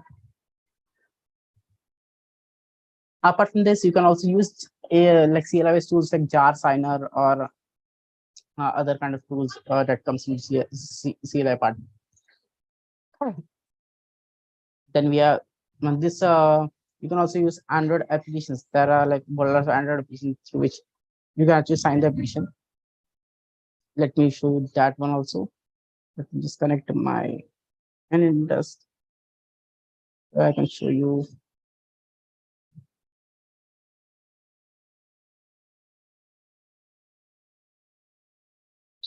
the apps which I can.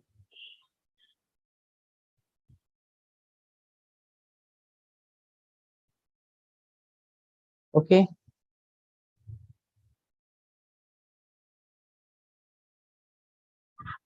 Um, yes.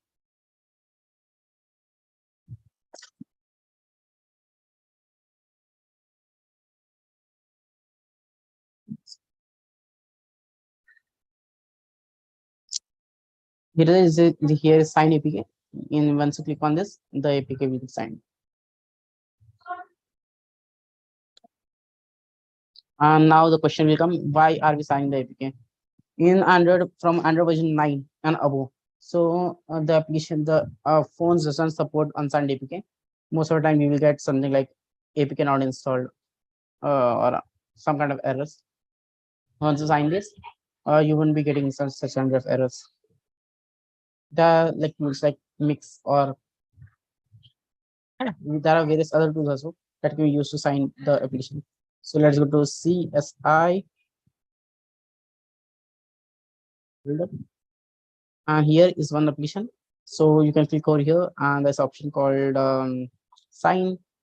And once you click on here, so you will get lots of other options like custom, auto, media, pre-chat, and test key and other things.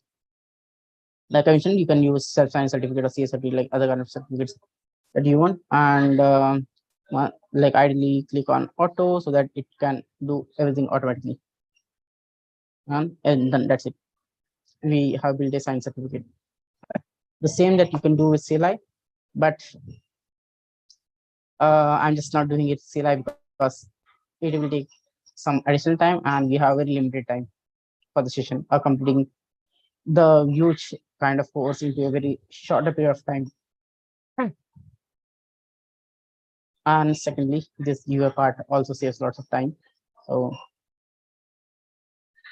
So I think this is all for the you can say theoretical part. I can say we are just left with few of them, and then the theory part will be done. And from here, we will be able to see all the things. Like we will start with the worksuit and everything. Like you might be familiar with the worksuit, but from here we will be starting with the entire practical part of the lecture. That is tomorrow.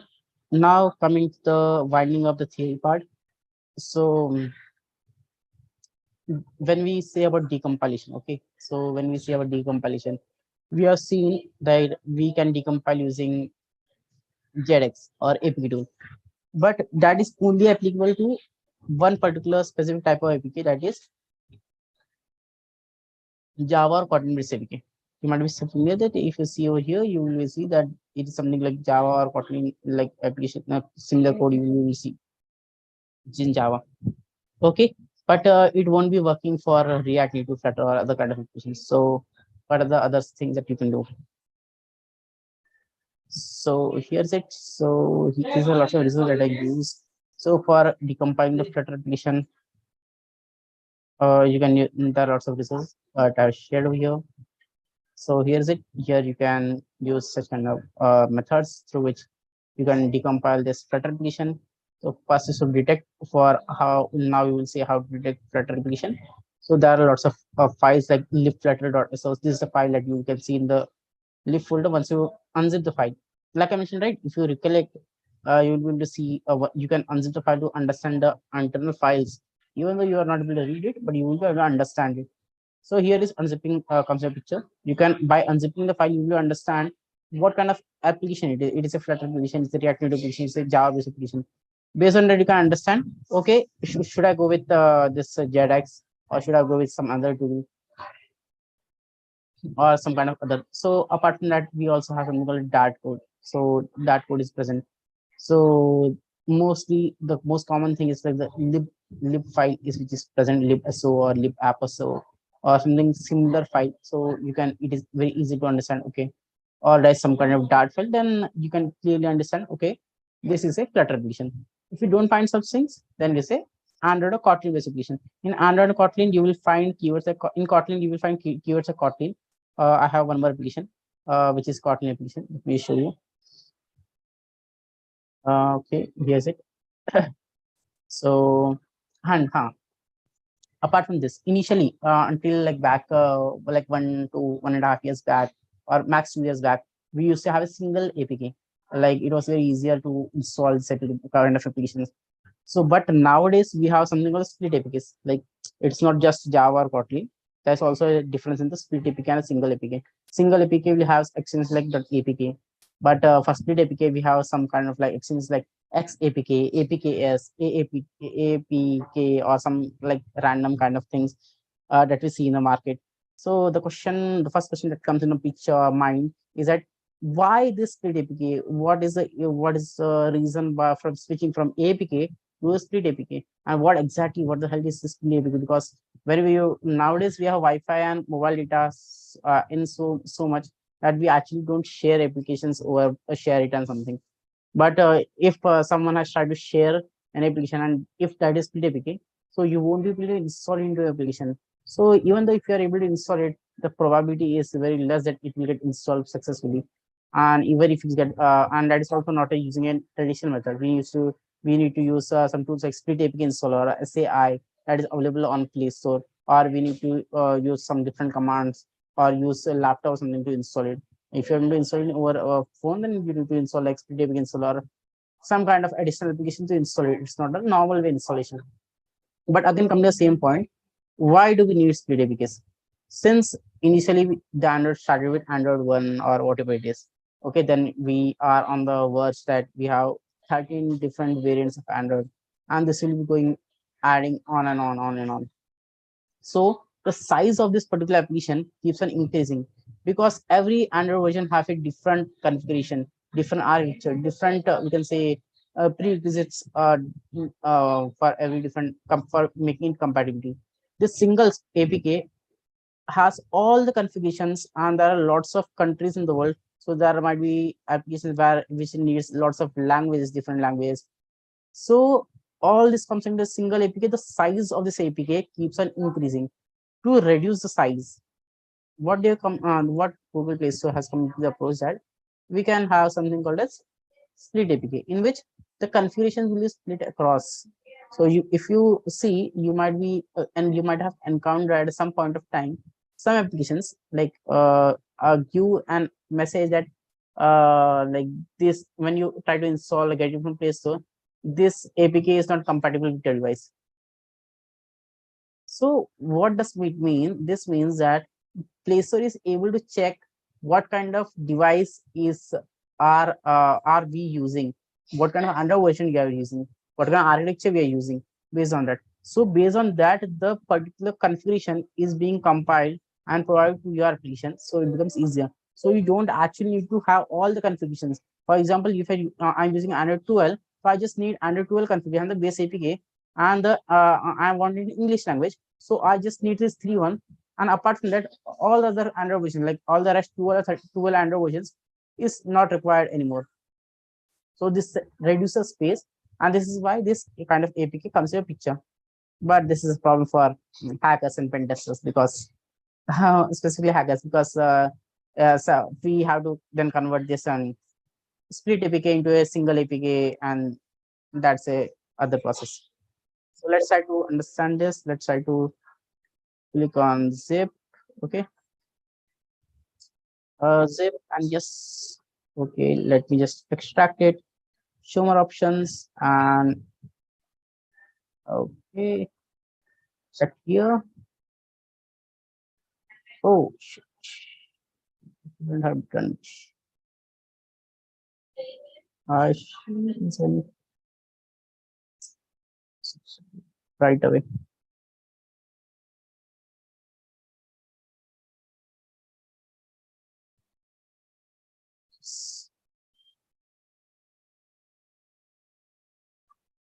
Goods.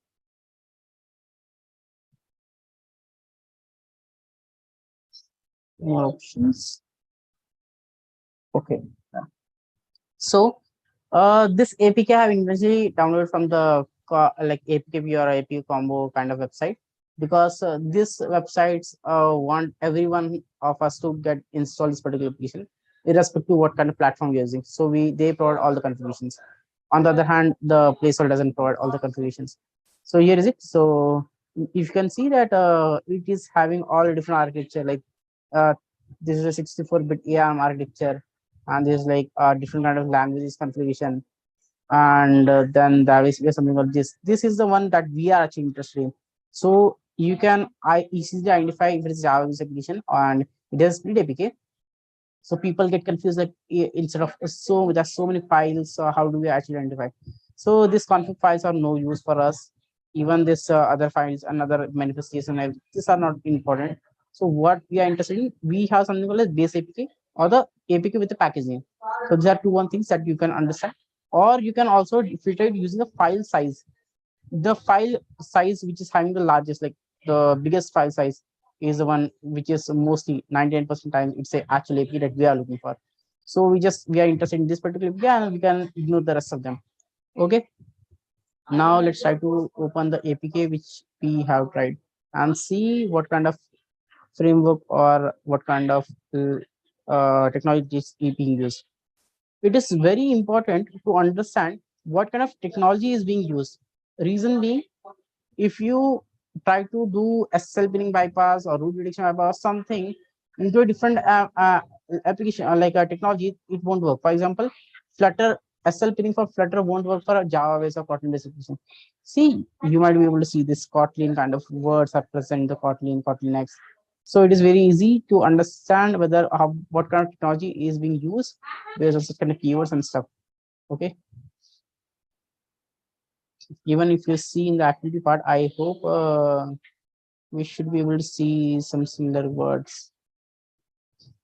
Sometime we see Kotlin has some similar words in when it comes to Kotlin based application. So this is how we can identify Kotlin. We have seen for Flutter and other kind of thing. For now, we will say that okay, for Kotlin and Java, we are using this JEDX tool. But what about we also discussed about the Flutter part. What about React Native? There are also applications where we use React Native.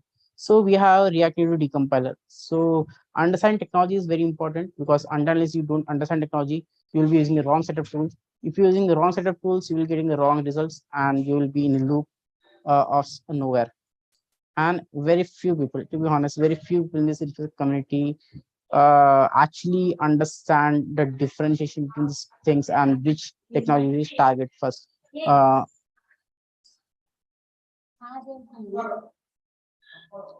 so now coming to React Native decompiler. So React Native, you can just Google React Native decompiler. I probably GitHub, and you will get it npm decompiler. So here is it, decompile React Native, and you will get lots of tools for React Native decompiler. So there are a couple of tools that you can use. This one, I think this is also linked. So here are the commands you can use for decompiling this particular application. And here there are lots of tools. So you need to understand this technology first, so that you can understand which tool to use and where should we use. Okay. Anyways, we will be looking into these things in the upper lecture practically, but having theoretical knowledge is this important. There's something I just wanted to mention. Now just coming to last one, that is like a split APK to single APK. So let's check. I can see. So split. Okay. You just showing your types, and this is the one tool that aside which I mentioned, SpeedAPI install as AI, that is used to like install this install split APK basically single APK. Okay, and I should get some things. Oh yeah, as I mentioned, this SAP split APK packer is actually used to actually combine or convert split APK single APK, and you can get lots of videos which works upon it. And here is it, like I mentioned, like there are various different type of extension like XAPK, APKS, and APKM, and apart from this, also lots AAP or APK, other kind of extension that we see in the split APK. But you can use split APK packer, which is a Windows-based application to actually compile or convert it into a single APK. So there are also manual methods to do it. We have automated methods to do it. So you can explore it definitely on your own to do all these things. And yeah, that's it for today. Rest we can look into the tomorrow's lecture.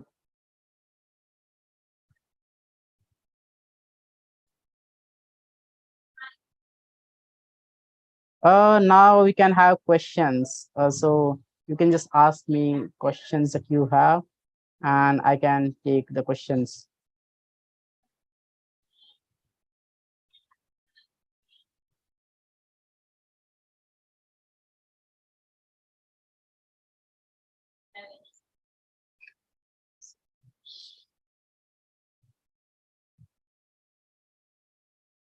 Uh,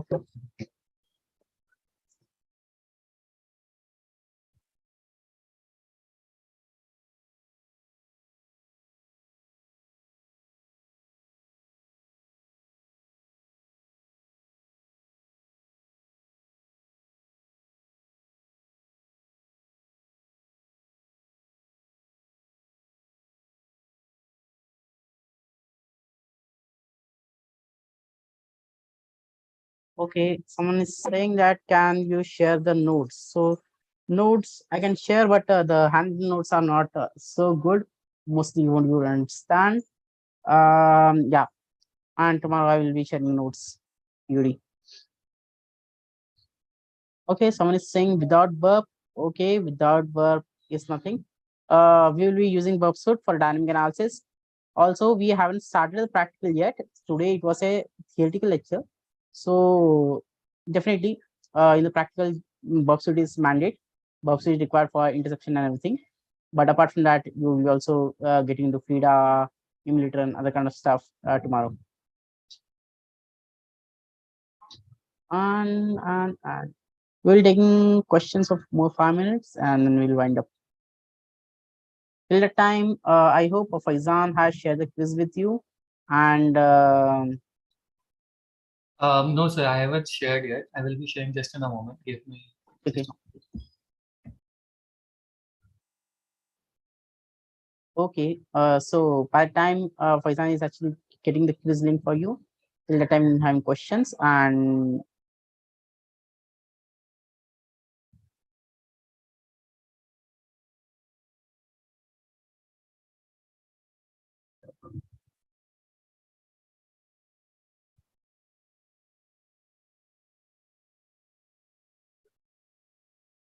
what are major point to look for under pen testing? So there are lots of points. What are you looking for?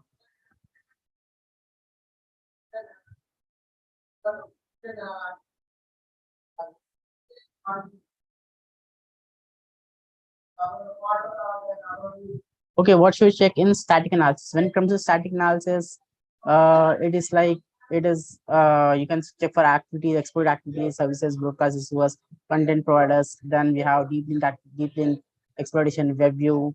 Then we have like hardware secrets, and many other things. The we can also find firebase URLs or some kind of dead links, or we can say broken link, hijack, we can broken links, so on and so forth.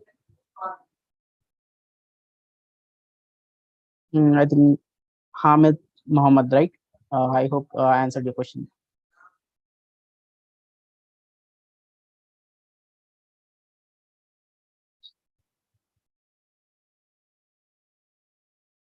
what is the difference between XAPKs and APKs? And okay, so different vendors are providing different extensions. So mostly, or in all of them, we can see a similar kind of configuration.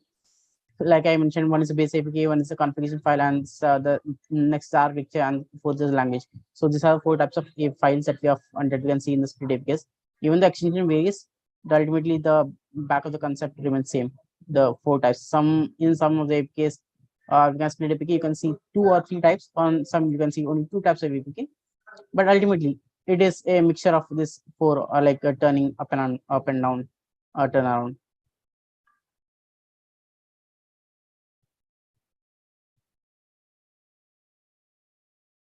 Okay,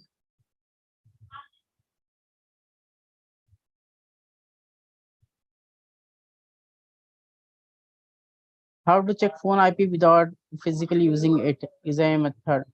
Yeah, you can just perform a nmap scan over your network, or just perform ARP scan. That will also work. So you can perform ARP scan, nmap scan, or any kind of net discover, or any just run a base. There are lots of tools also in the market, like connected devices or something, and you will get the IP address out of it.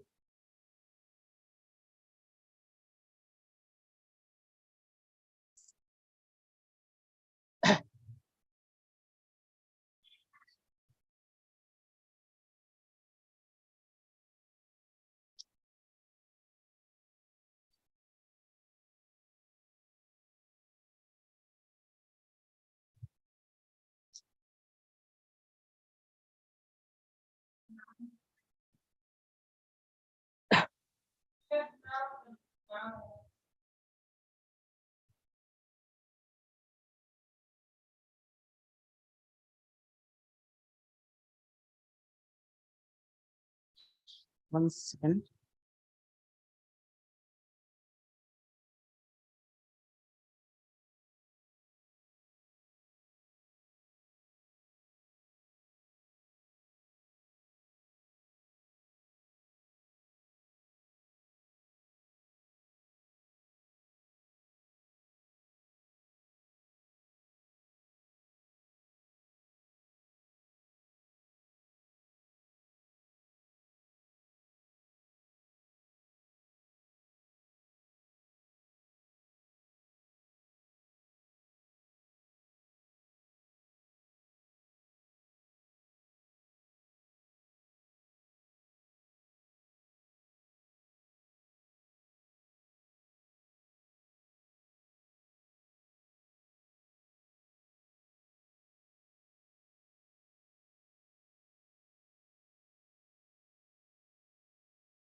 Just wait for some time. I think it should take 2 more minutes to actually get the quiz.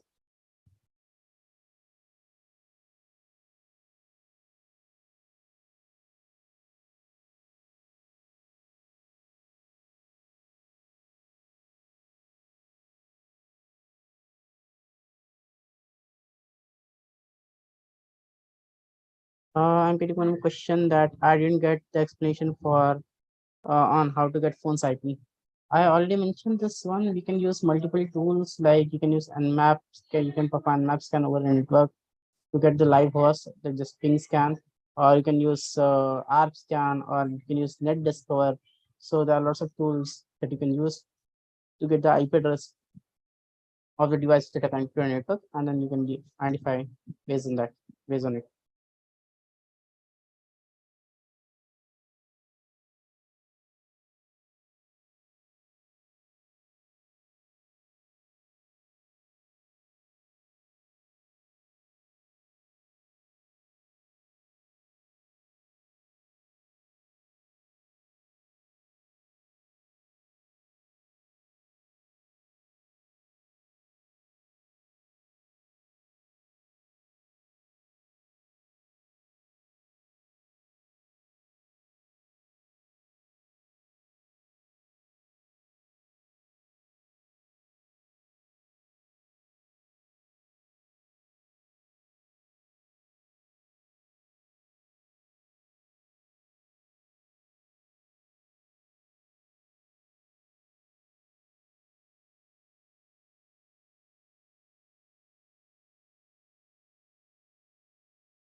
Okay, yeah. So I have posted the link in chat section of YouTube, so everyone can attempt the quiz over there, and they can go just mark.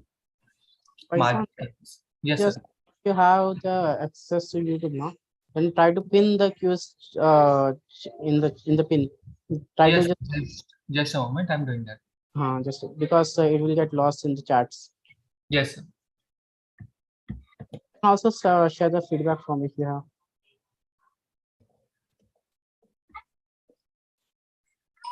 I have shared the link to your response, so it will be having everything. I will just be pinning it so that everyone can see it again properly. Thank you. Thank you, Faizan, for your time.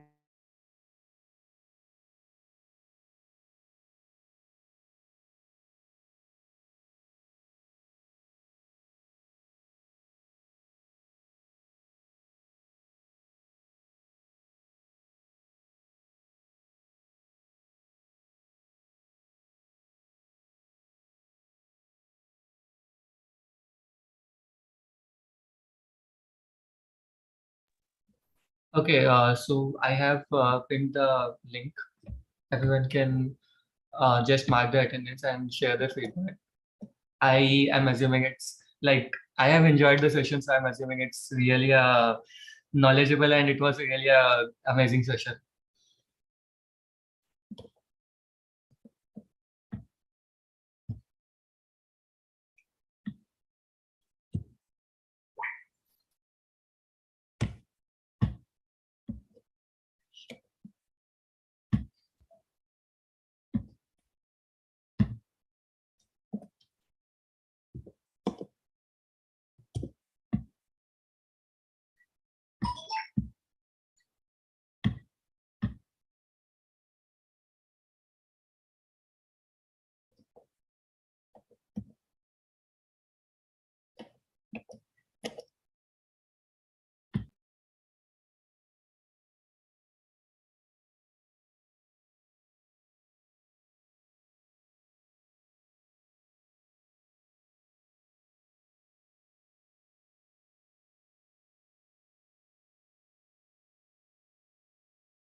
Kiran sir?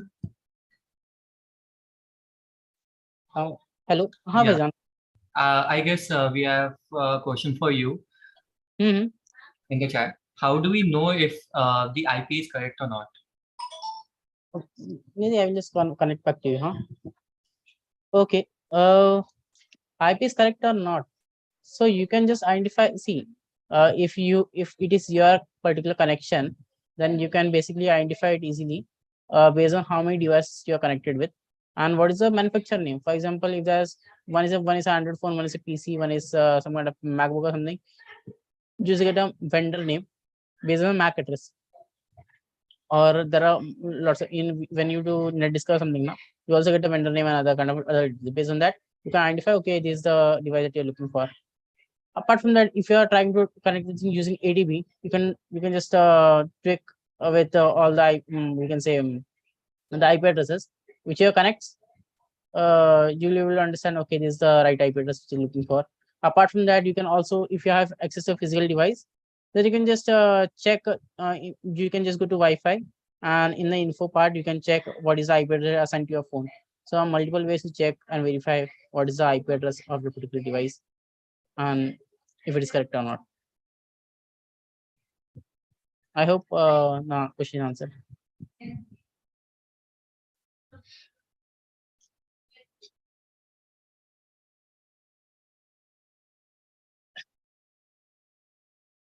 People are saying wrong link.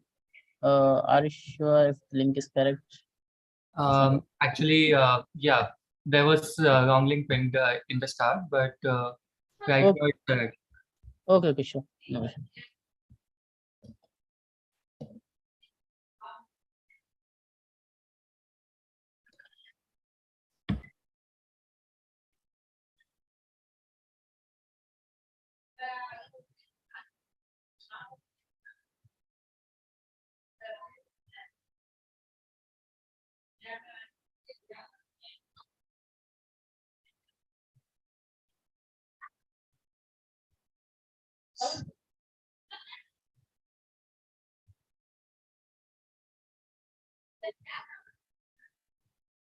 Okay, then I think we are done the session. And since Wi-Fi method to connect ADB, Wi-Fi method to connect ADB, simple. Like I already mentioned, we are already demonstrated in the session, right? You can use ADB connect, say ADB pair and the IP address and port number, and then you will getting a code. You just have to enter that particular code, and the ADB, the Wi-Fi will get paired. Once it paired, then you can use the ADB connect command to connect the IP address, connect with this particular phone, and ADB shell. You will the shell output. You can just go through the recording again if you require, and then you will be able to see the entire demonstration. It was shown practically during the session. Even though if you are using LAN, you are again in the same network, so it won't be any there. On hopefully there won't be any problem because you are again in the same network.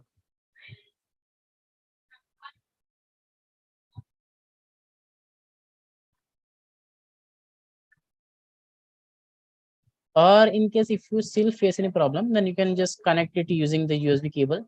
And if it is a wired connection, then there won't be any issue as such.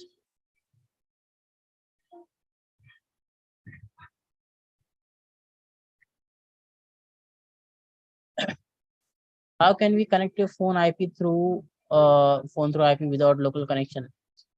You can port forward. Hare Krishna.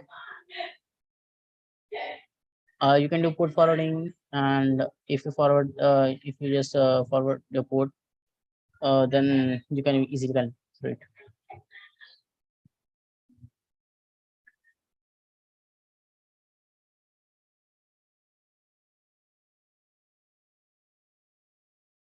Guys, we have 3 more minutes, and we will be closing the quiz. So the quiz will close at 20:25 IST. Those whoever has done with the quiz, then can we can say can do the session. Can drop off.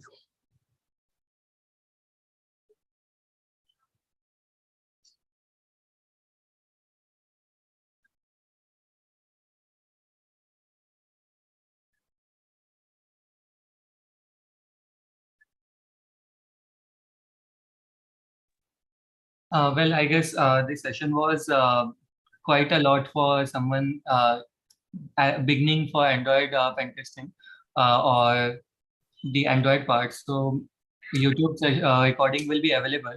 In case you guys are facing any issues, just go through it so you guys can cope up for the next session.